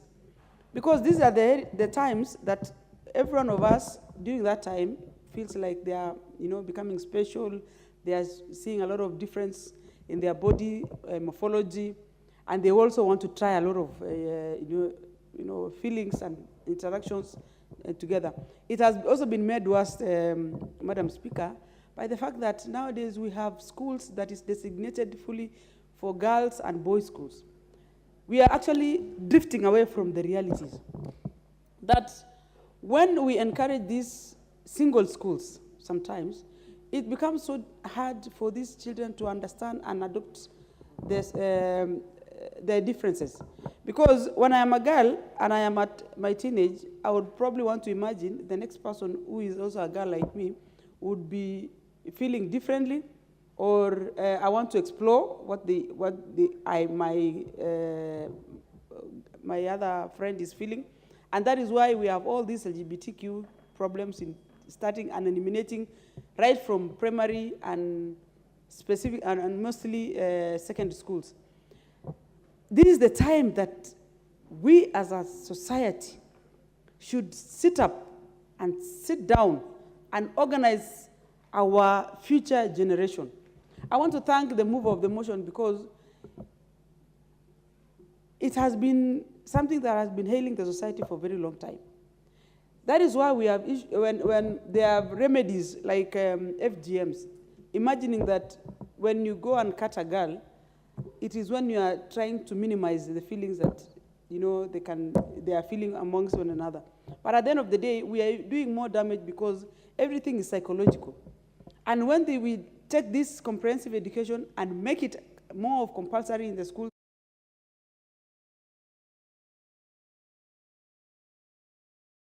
boys go through. For instance, Madam Speaker, when we grow up and we go to the universities, we now get opportunities to, interact and be free because we assume that we are now more older than in our during our primary schools and secondary schools. But when you don't get the proper education, especially in sex education, it becomes hard for you to adopt and understand. You might think everything that happens for, because it is normal, and you end up having a lot of sexual intercourse all over the place. You contract diseases, and we are not only talking about preventing pregnancies. It is actually the diseases that is more problematic than the pregnancies, because pregnancies is a natural phenomena.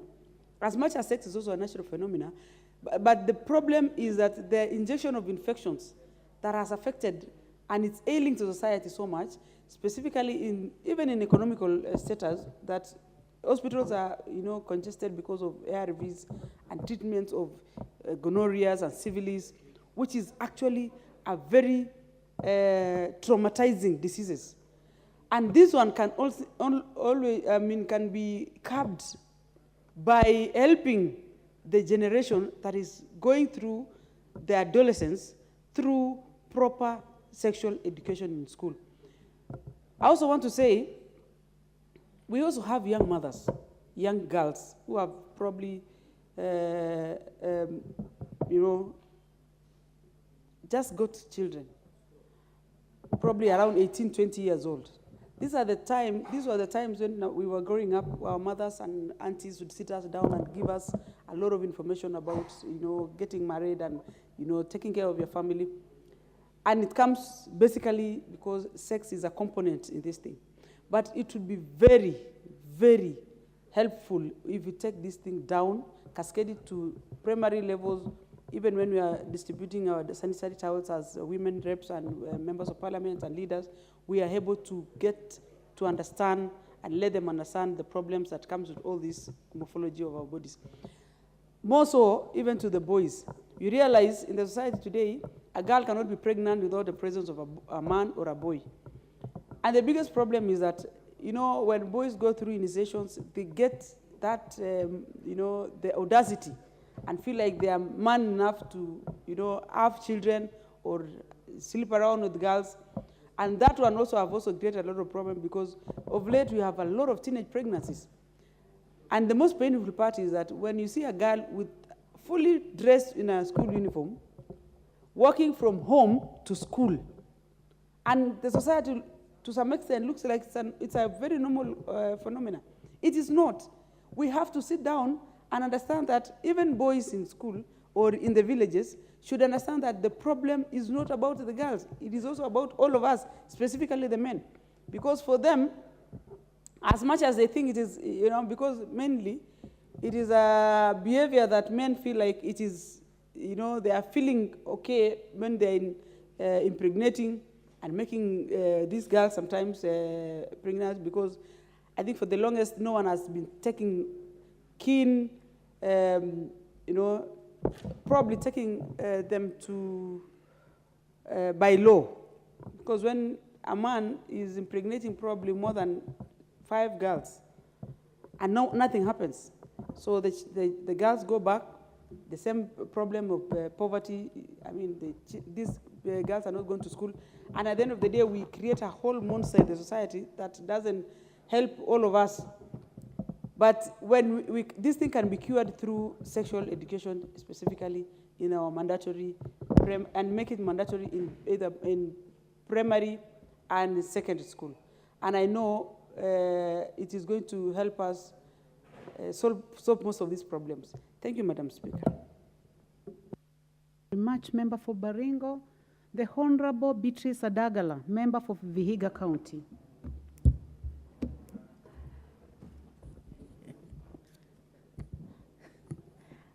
Thank you, Madam Speaker.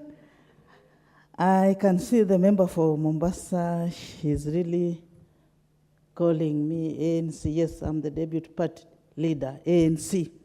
When you see me stand, you should know ANC's presence is felt.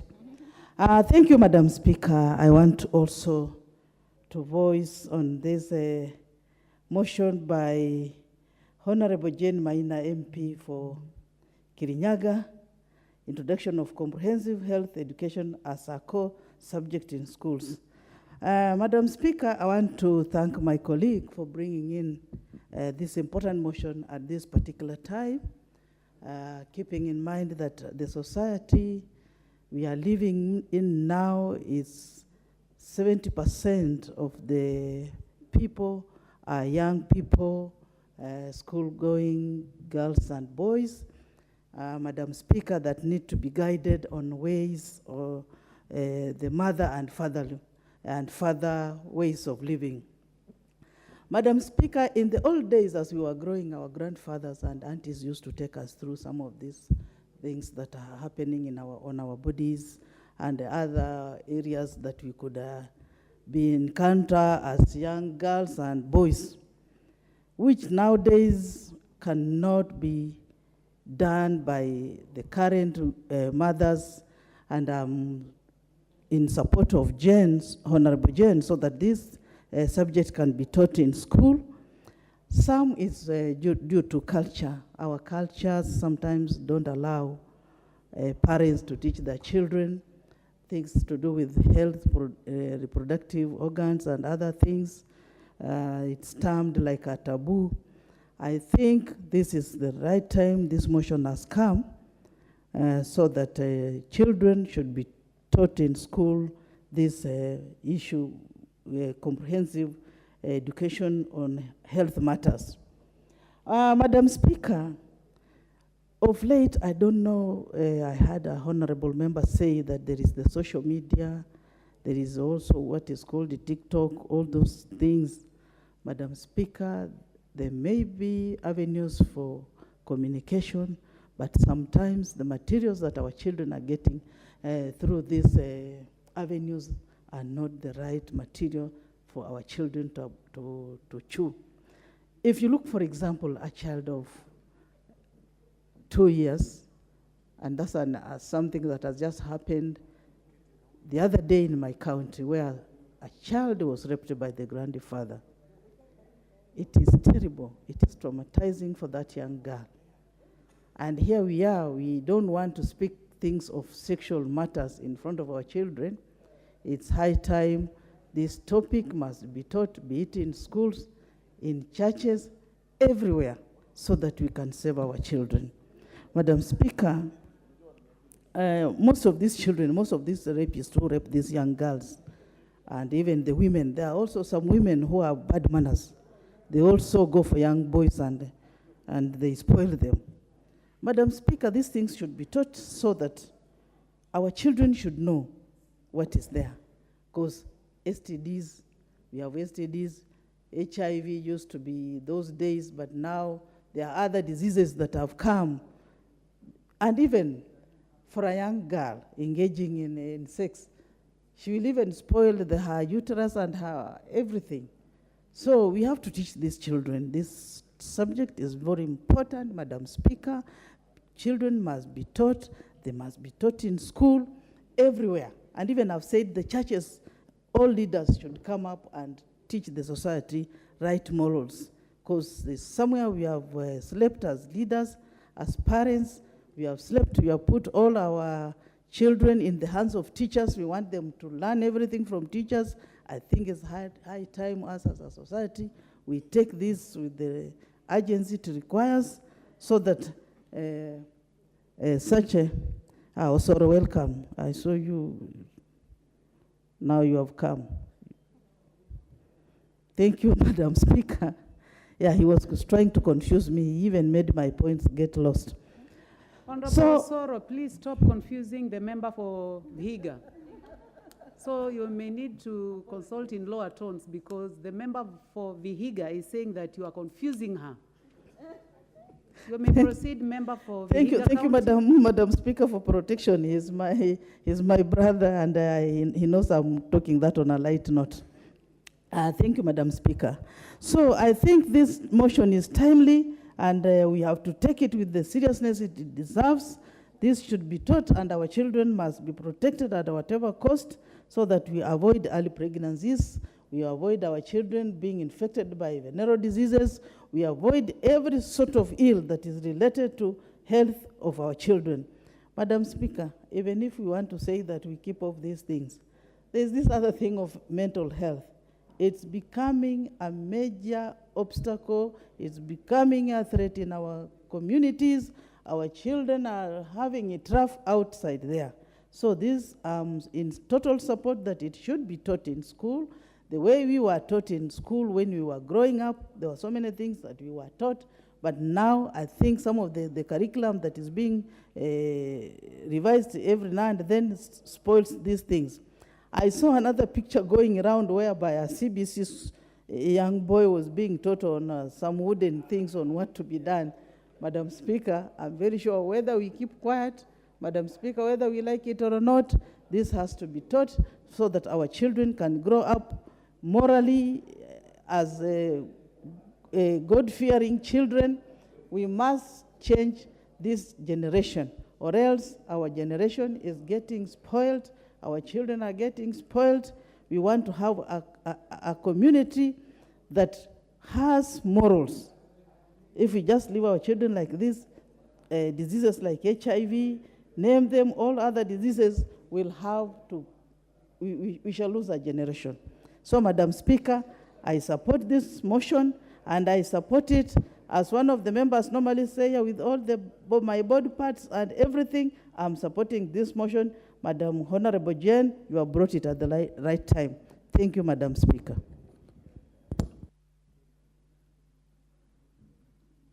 Well, I'm trying to trace your name, Honorable Member for Kajiado North, because you have been lifting up your hand, but I cannot see you on the screen. So your card is not visible. Please check with the table. Honorable Zamzam, member for Mombasa County. Asante sana Mheshimiwa Spika. Kwanza kabla sijaendelea niweze kuchukua sekunde mbili kwa kumbuka Wakenya ambao wamepoteza maisha yao, vijana wadogo, watoto wadogo na watu ambao walikuwa hawana hatia.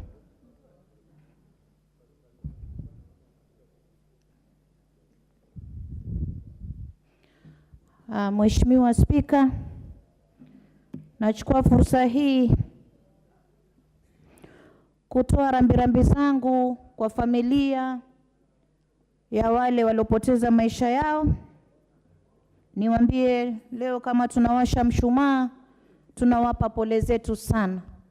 Mwenyezi Mungu awahifadhi jamii zenu pamoja na wema.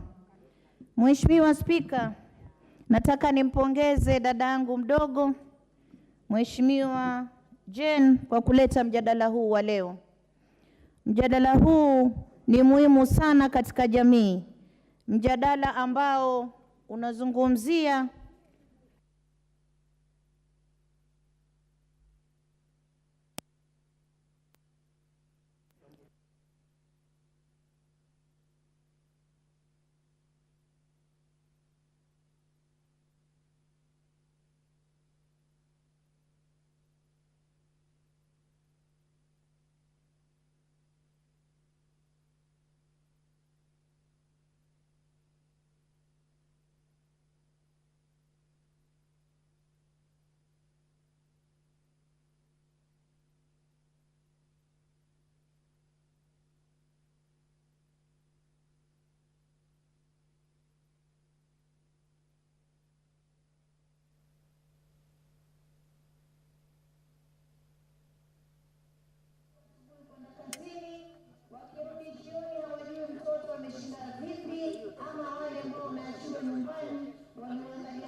mdogo Jane, lakini pia tunasema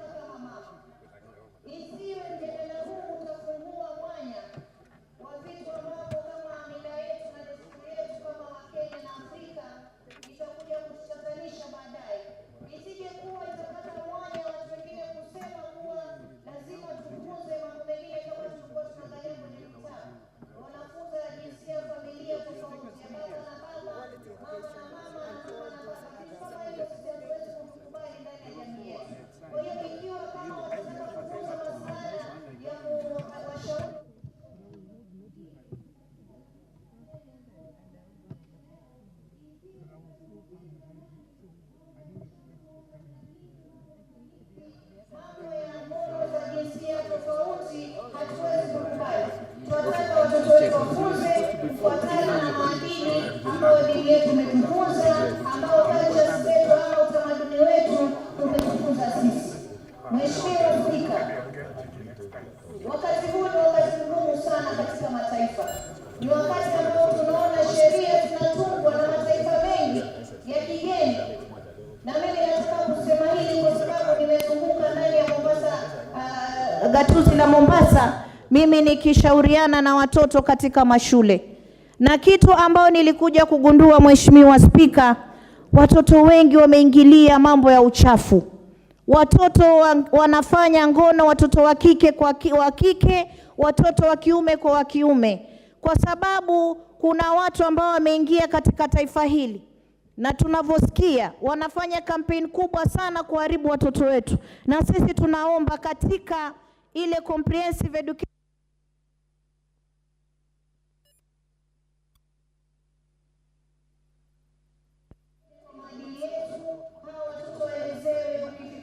huu, hapa na hapa usifanye hili na lile.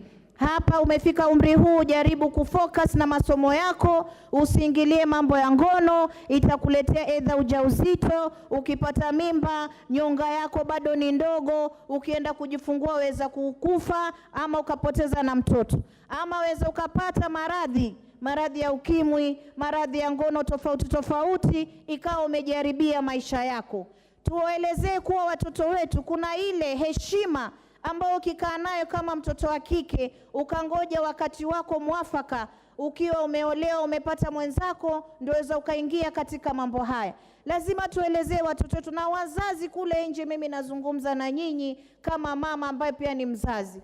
Tuache kupatia watoto wetu simu. Hizi simu utafikiri mtoto ameingia sehemu ambayo ni sawa, lakini zile simu hufika wakati ina suggest kama wataka kuingia mahali fulani. Sasa hawa watoto hawezi kuwa na control katika simu hizi. Waweza wakaingia innocently kwa kutojua, wakajipata wameingia katika masuala ambayo ni machafu. Wazazi kama mnanisikia, kuna wengine nilikuwa nikizungumza nao wanasema maisha sahihi yamekuwa sawa, kuna teknolojia. Ndiyo, kuna teknolojia, lakini lazima kama wazazi tuweke mipaka. Watoto wetu tunawafikisha wapi? Mpe mtoto wako elimu, mpe muda wa kusoma, wachana na simu ikae kando. Kama anataka communication, afadhali wewe pigia, kama ni mwalimu, ongea na mwalimu, niongee na mwanangu. Lakini usimpatie mtoto simu ya rununu. Huyu shetani amefichwa katika hizi simu. Na ndio maana leo mimi nilikuwa kule Mombasa, Mheshimiwa Spika, nilisikitika sana. Nimeenda skuli moja na nimeitwa na mwalimu mkuu, akanambia, Mheshimiwa Zamzam, hii skuli yangu imeharibika. Watoto wa kike wanajamiana wenyewe kwa wenyewe. Ni jambo la kusikitisha, Mheshimiwa. Na kama kweli sisi ni viongozi ambao tunatunga sheria katika jumba hili, basi tuhakikishe tunaweka sheria ambayo kwamba haitavuka maadili ya dini yetu, haitavuka maadili ya utamaduni wetu. Itakuwa tunaweka sheria ambazo zinaambatana na hali halisi ya mtoto wa Kiafrika, hali halisi ya dini zetu vile zilivyo. Kwa hiyo, Mheshimiwa Spika, mimi najua mambo mengi sana Mheshimiwa amegusia katika jambo hili. Na sisi nakumbuka pia hata shuleni tulikuwa tusomeshwa.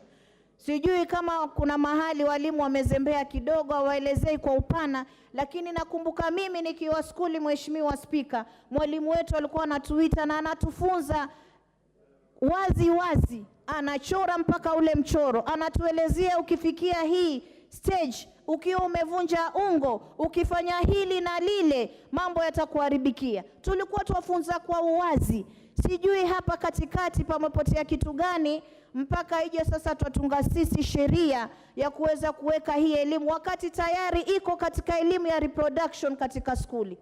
Mheshimiwa Spika, ndio maana mimi nimekuwa na wasiwasi, na hata alivyojieleza Mheshimiwa Jena akasema hakutaingia mambo mengine tofauti, nikawa kidogo nimepata nafuu. Manake isije kuwa twafanya mambo hapa kisha mtu mwingine aje kwa kando aseme mimi nina haki ya kufanya ngono mimi na mke mwenzangu, ama mwanaume na mwanaume mwenzake, ama watoto waanze kufunzwa katika maskuli. Hilo hatuwezi kukubali. Tutarudisha mjadala katika jumba hili tuweze kupinga. Lakini kwa leo nakupongeza sana mdogo wangu, na mimi nina imani kuwa mambo haya yakifunzwa watoto wetu kwa upana, na hata mimi nawaambia ndugu zetu ambao ni mapasta, ndugu zetu ambao ni maimamu, ndugu zetu ambao ni walimu wa madrasa, tufunzeni watoto waweze kuelewa. Kama sisi katika Uislamu tunaambiwa la takrabu zina, usikurubie kabisa. Wajatuambia usifanye, umeambiwa usikurubie mambo ya ngono kabla haujaolewa. Na ndio maana mimi naringa leo, niliolewa nikiwa bado fresh. Nilikuwa fresh. Sasa tufunze watoto wetu nao wakienda pia wasianze kuonja matunda. Wakiolewa tunda liwe liko safi, ukienda kule unapewa heshima yako. Asante sana Mheshimiwa Spika, naunga mjadala huu wa leo. Okay. Thank you, Member for Mombasa County. Honorable members, seated in the public gallery, we have Kalin Primary School from Embakasi constituency in Nairobi County. On behalf of the House, I would like to welcome the students to continue observing proceedings in the National Assembly. Honorable members, the next will be the member for North Imenti, the Honorable Rahim Dawood. Thank you, Madam Speaker. Madam Speaker, first, I want to support the motion by Honorable Jane Njeri Maina, the member for Kirinyaga. Madam Speaker, comprehensive health education is a good subject for schools, but Madam Speaker, we need to be careful in what we are going to teach our children, because we may be going overboard in some of the CBC, which we have seen previously. What CBC was teaching was against the tenets of good education. But Madam Speaker, I believe with this, if it is a proper, comprehensive subject, it will be tackled. And Mheshimiwa has already assured me that nothing of the sort would happen. Madam Speaker, we need to inculcate the values, what Honorable from Mombasa has said. Value systems have been eroded, because if we do not maintain those value systems, we are in for a root shock, because, Madam Speaker, our children, puberty is coming up much, much faster than it used to be long time back. And you get children, the age, girls at the age of 9 or 10, getting babies, and they themselves are babies. And we wonder where we are getting to. Madam Speaker, when we are doing all this, we need even to educate our children on the legal rights they have. When we are doing this subject as a core subject, I think we should have many other subjects linked to it, so that the legal rights, what they need to do, how to avoid. Order, members. The Honorable Benjamin Langata, with your team, please consult in lower tones. We are not able to hear the member for North Imenti. So please consult in lower tones so that we can hear him. Member for North Imenti, please, you may proceed. Thank you, Madam Speaker. Madam Speaker, Benja used to be my chair in finance, but I think he went to be an ambassador, and he forgot how they should be coming to Parliament. Madam Speaker, like I was saying, we need to inculcate good values. The value system has been eroded. We cannot have young children who go out on trips, who have gone out weekends without supervision, and you get boys and girls in those sports trips or whatever trips they are going. There is no adult supervision, and they get up to dirty mischief, Madam Speaker. And Madam Speaker, you will notice this mostly happens mostly in the rural areas and where there is not much information. So, Madam Speaker, we need comprehensively to deal with this matter so that we can get our children back. The innocence of our children should not be taken away by things they do and then later regret. Madam Speaker, there are many, many children or girls who've come out of school because of experimenting in one way or the other. Madam Speaker, we need even to have kids or children be taught that drugs are not good for them. We need to secure our schools from predators because they are there. Outside every school, you will find somebody selling drugs, Madam Speaker. And drugs are a health issue because once they get into the system, the children will not study, they will not do anything really, they will become zombies. And Madam Speaker, we need to tackle that in this, if there is, and we need to enforce the 300-meter rule of alcoholic institutions or places where people take alcohol from our schools. Madam Speaker, if you go to see here in Nairobi and the urban areas, you will find bars and clubs which are less than 50 meters away from schools. And when children go out from school, they will definitely be seeing people drinking, and they would probably want to try. Madam Speaker, we have had issues where underage children are being sold alcohol, and we need to educate the children that this is not the time for you to drink alcohol, if ever you have to drink. Because as a practicing Muslim, I would say you should not even drink alcohol, but some do. So I will say that we need, as a comprehensive, that we stop the alcohol issue near schools, as well as we enlighten our people, our children, on the legal implications of getting these things. The last I would want to ask Mheshimiwa, because she's a lawyer, let us get the people who impregnate the adolescents, from 9 to 18 years, let's get the parents who are parents of those and take them to court. Because there is no point in leaving them free and getting, because people normally get people to pay off so that they are not taken to court. Let's take those parents or the father of a small child who has got a small child again to court so that we stop this menace. With those few remarks, I support, Madam Speaker. Thank you. The Honorable Donya Doris, member for Kisii County. Thank you, Madam Speaker. I rise to second the motion. Comprehensive education, I support. Nothing good, Madam Speaker, like when you have lifetime skills. You grow independent. You don't rely on anyone to help you because you've already been equipped. People could say, why talk of sex education? It's actually our second food. Sex education is not bad. When we as women talk of teen pregnancies, discuss issues to do with FGM, note that we don't have sustainable agendas. We have. We do talk about good infrastructure. We do talk about water. We don't want to see our women going to the river.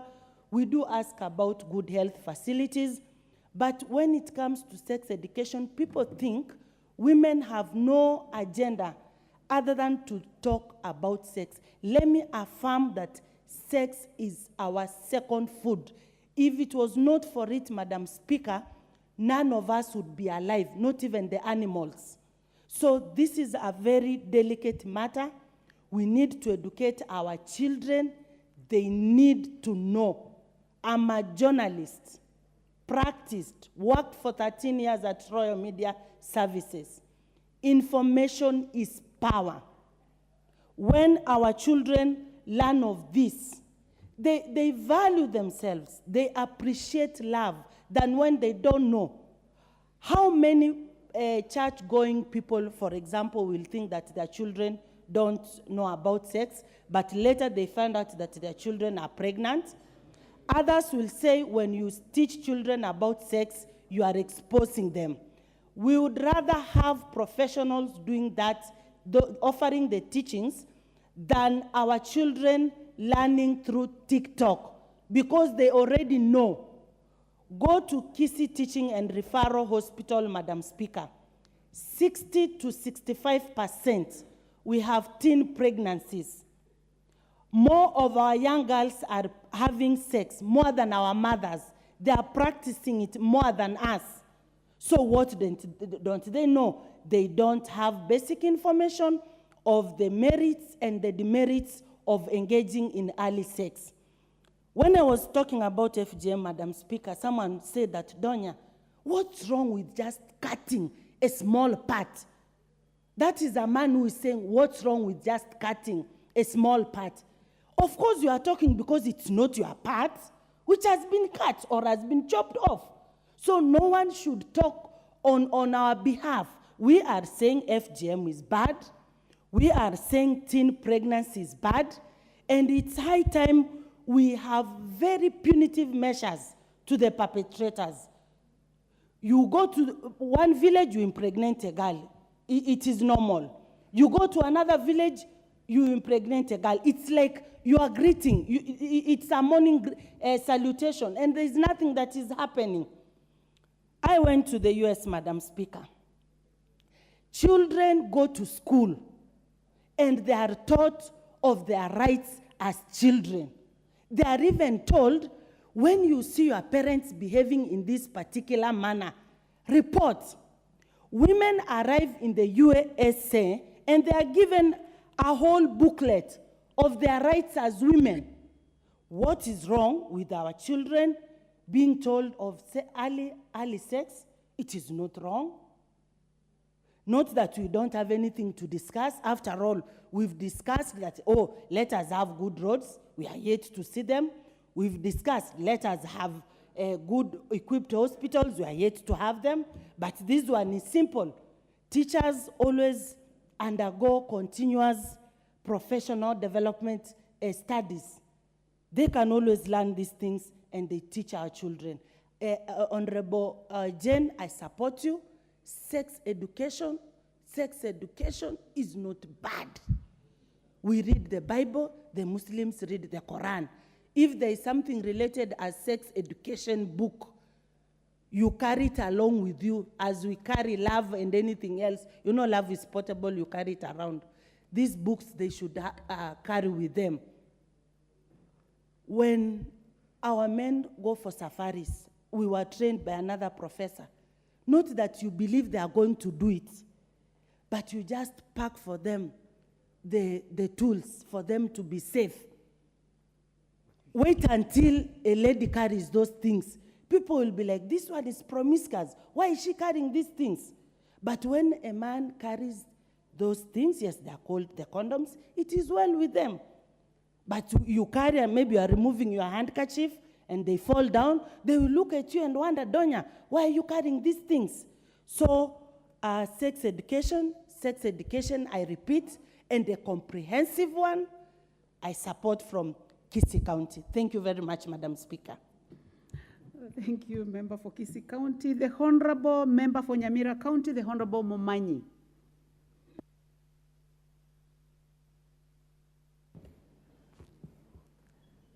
Thank you, Madam Speaker, for giving me this chance also, so that I can support this motion. Madam Speaker, comprehensive sex education should be supported seriously by all members who are inside here, simply because sex, as it is stipulated in the Quran and in the Bible, it is called good. Sex is good. So something which is good should also be given to the people as something good. We should not look at our children and think that if they learn about sex, then it is going to make them, maybe these children will start behaving badly because they have had knowledge about sex. First of all, young children need to understand their sexuality, whether one is a boy or a girl. They should understand themselves first. So if that is in the curriculum, because we know these days, most of the young parents are very busy. Most of them are in the offices, they go very early, and sometimes they come home very late. So they take their children to school when they are still very early. And sometimes they do not even have time to teach their children so that they can understand. When you see yourself, when the breasts have started coming up like this, that means you are becoming a girl, and a nice girl who is soon going to be a woman. Member for Nyamira, I have an intervention by, you may sit a bit, I have an intervention by the member for Bungoma County, the Honorable Catherine Wabilianga. Yes. What is out of order, Honorable Wabilianga? Thank you, Honorable Speaker. Take a seat, member for Nyamira. Is it in order for this honorable member to mislead the House and the public that sex is good and it should just be taught to children who are underage? I tend to think that should only be applied at a certain level when people are grown-ups, not in schools. That is my point of intervention. Thank you.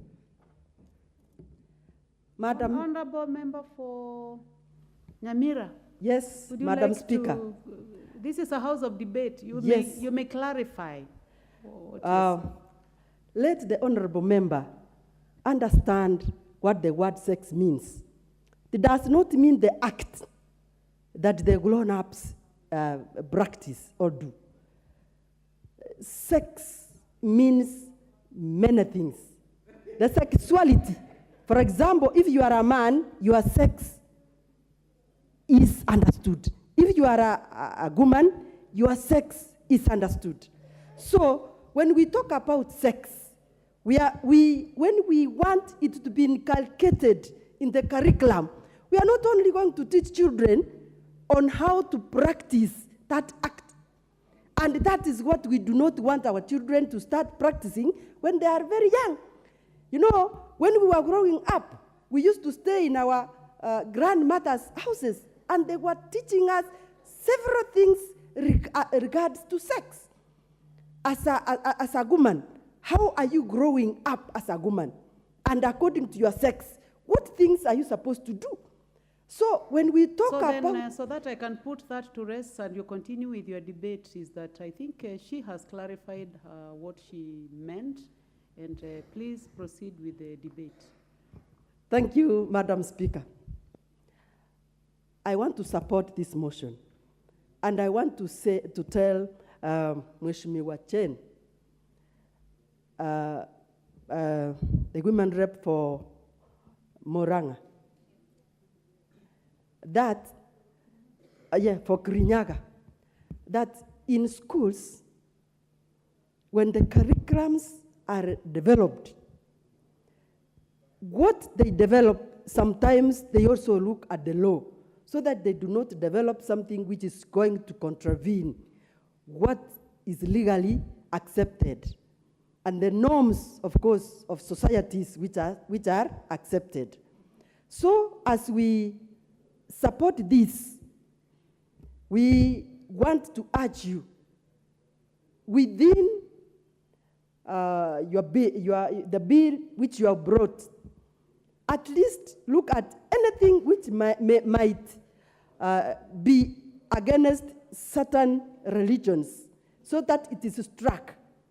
But for education, for sex education in our schools, it should be supported so that our children are taught, because the parents who are very busy sometimes do not get time. When they come home, they find children have slept.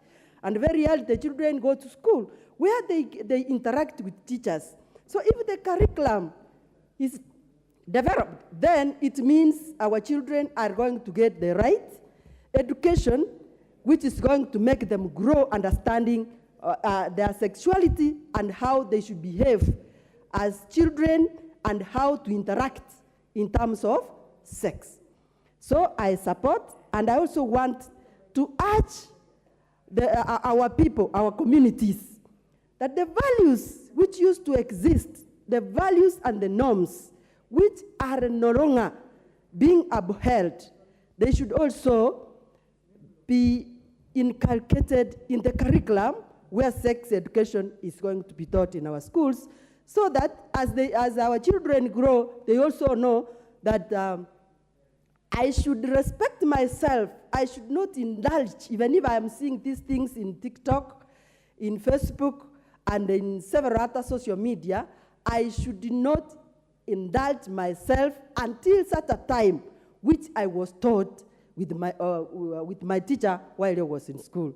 So, Madam Speaker, I support, and the people from Nyamira, I think they have heard that sex education should be taught to our children in school so that they are able to know when somebody's approaching to rape, even a 9-year-old, that 9-year-old girl is able to interpret that this thing this man is showing me is what I was taught in school, so I must be ready to keep off from such a man or from such an act. Thank you, Madam Speaker. I support. Thank you, Member for Nyamira County. Honorable members, just to guide the House, is that with regard to what this motion seeks to resolve, there are several parts of it.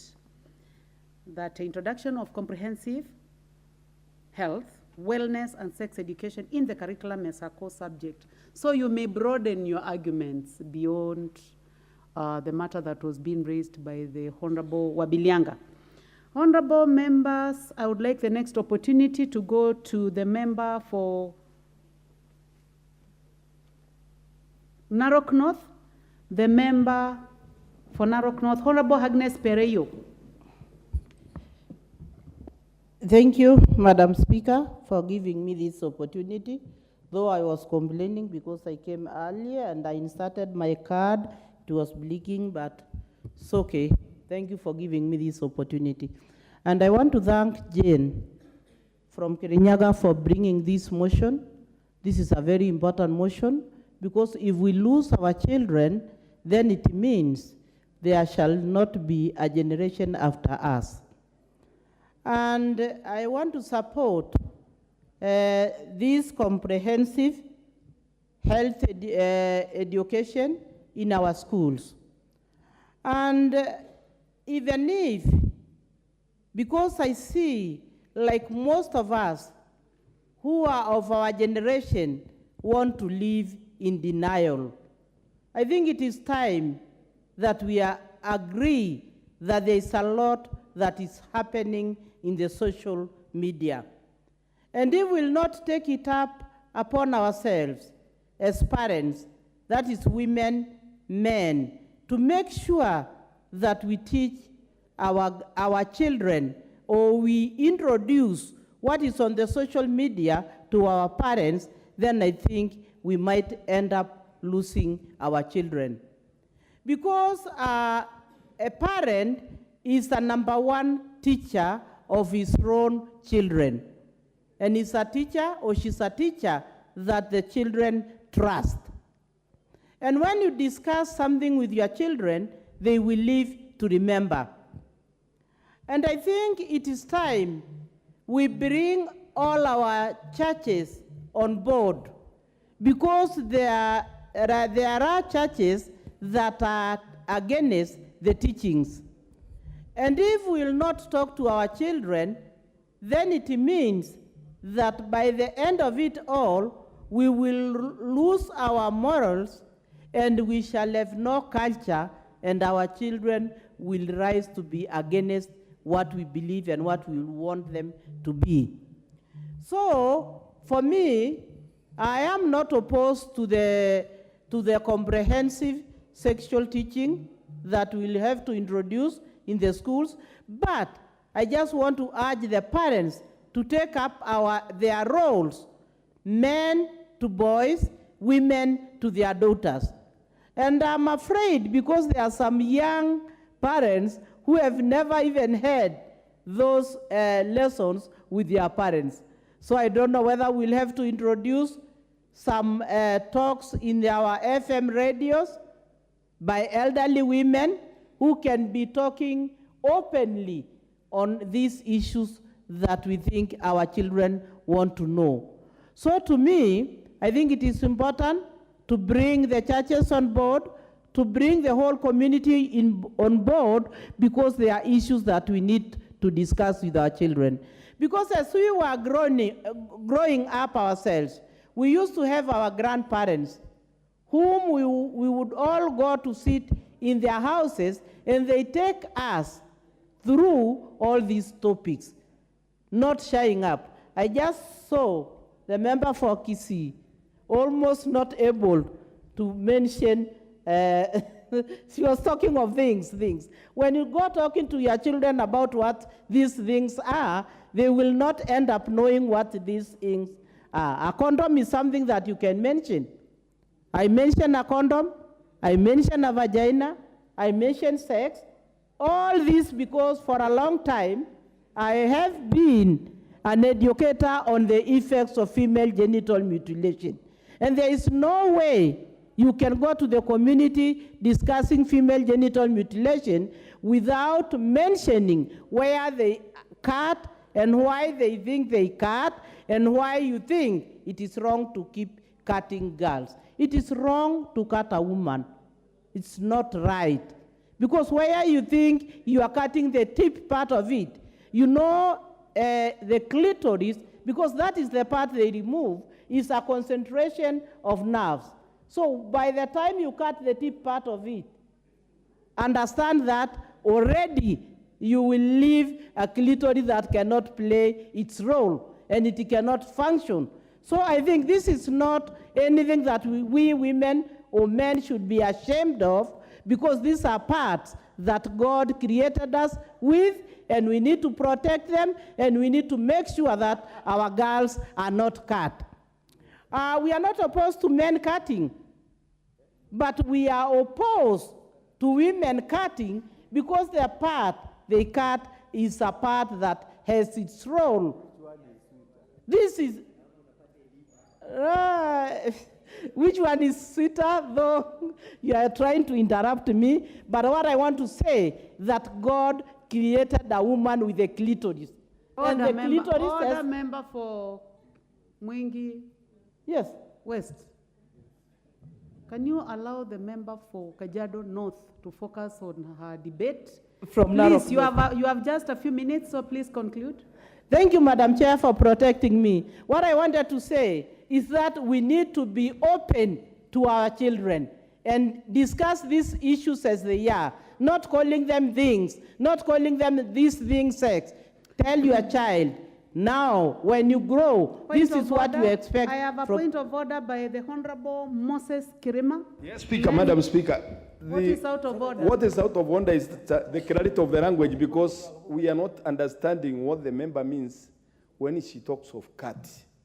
You know, especially in male custom, if you joke with a man and they tell you, I'll cut you, he'll cut you with a panga. What does she mean by the word cut?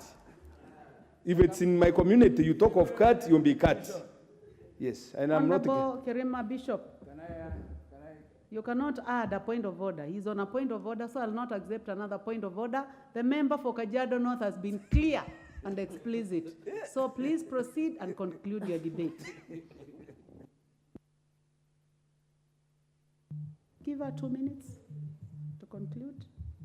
I can as well explain to him that what I mean when you go to the other countries, they call it mutilation, which you are opposed to it, and when we come back home, we call it circumcision, which we think is not right because they don't circumcise. They cut the whole part of it. That's why we call it mutilation. So what I want to say is that I am not opposed to the subject or to the motion to bring the comprehensive education to our children in school. What I just want to urge the parents is that they should not leave their children all to the teachers. Take up your roles, make sure that you men sit with your boys, talk to your boys, and then women should talk to their girls. Let us not also live in denial. There is a lot that is going on in the social media. When you wake up at night, and even when you have children in your house, when you turn on your TV, you will see what they were watching. And you'll just know that there is a lot that is going on. Don't leave your children to teachers who cannot answer their questions. Be their teacher so that you can answer the questions they will have for you. Thank you, Madam Chair. Thank you. And I support. Thank you, Member for Narok. Honorable members, this motion didn't have a lot of interest. It has interestingly developed a lot of interest. I'm inclined to go to my right and give a gentleman, the Honorable Member for Buri, Rindikiri Mugambi. Thank you, Madam Speaker. I think this is a very important motion which I am supporting.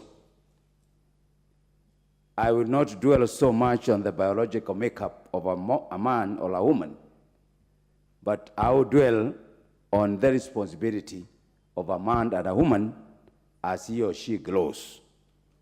Madam Speaker, the growth of a kid is a factor of so many variables. One of them is the parental responsibility. When we are growing up, Madam Speaker, my mother, my father, my uncles, and my aunts spend a lot of time with us, teaching us about how to become responsible citizens and responsible parents as we grow up. I therefore learned my parental responsibility when I was very young, because I was being told by my mom, when I grow up, I'm going to get married, and my dad used to tell me the same, and I'm going to have children. And therefore, it was upon me to know how to take care of myself and not how to misuse myself like anybody, anywhere. The other factor is the teachers, the community, the church, the leadership. All these have a responsibility on the growth of our child. What has happened over the years, Madam Speaker, is that the teachers have been left with the sole responsibility of being the counselor, the father and the mother. Very unfortunate situation.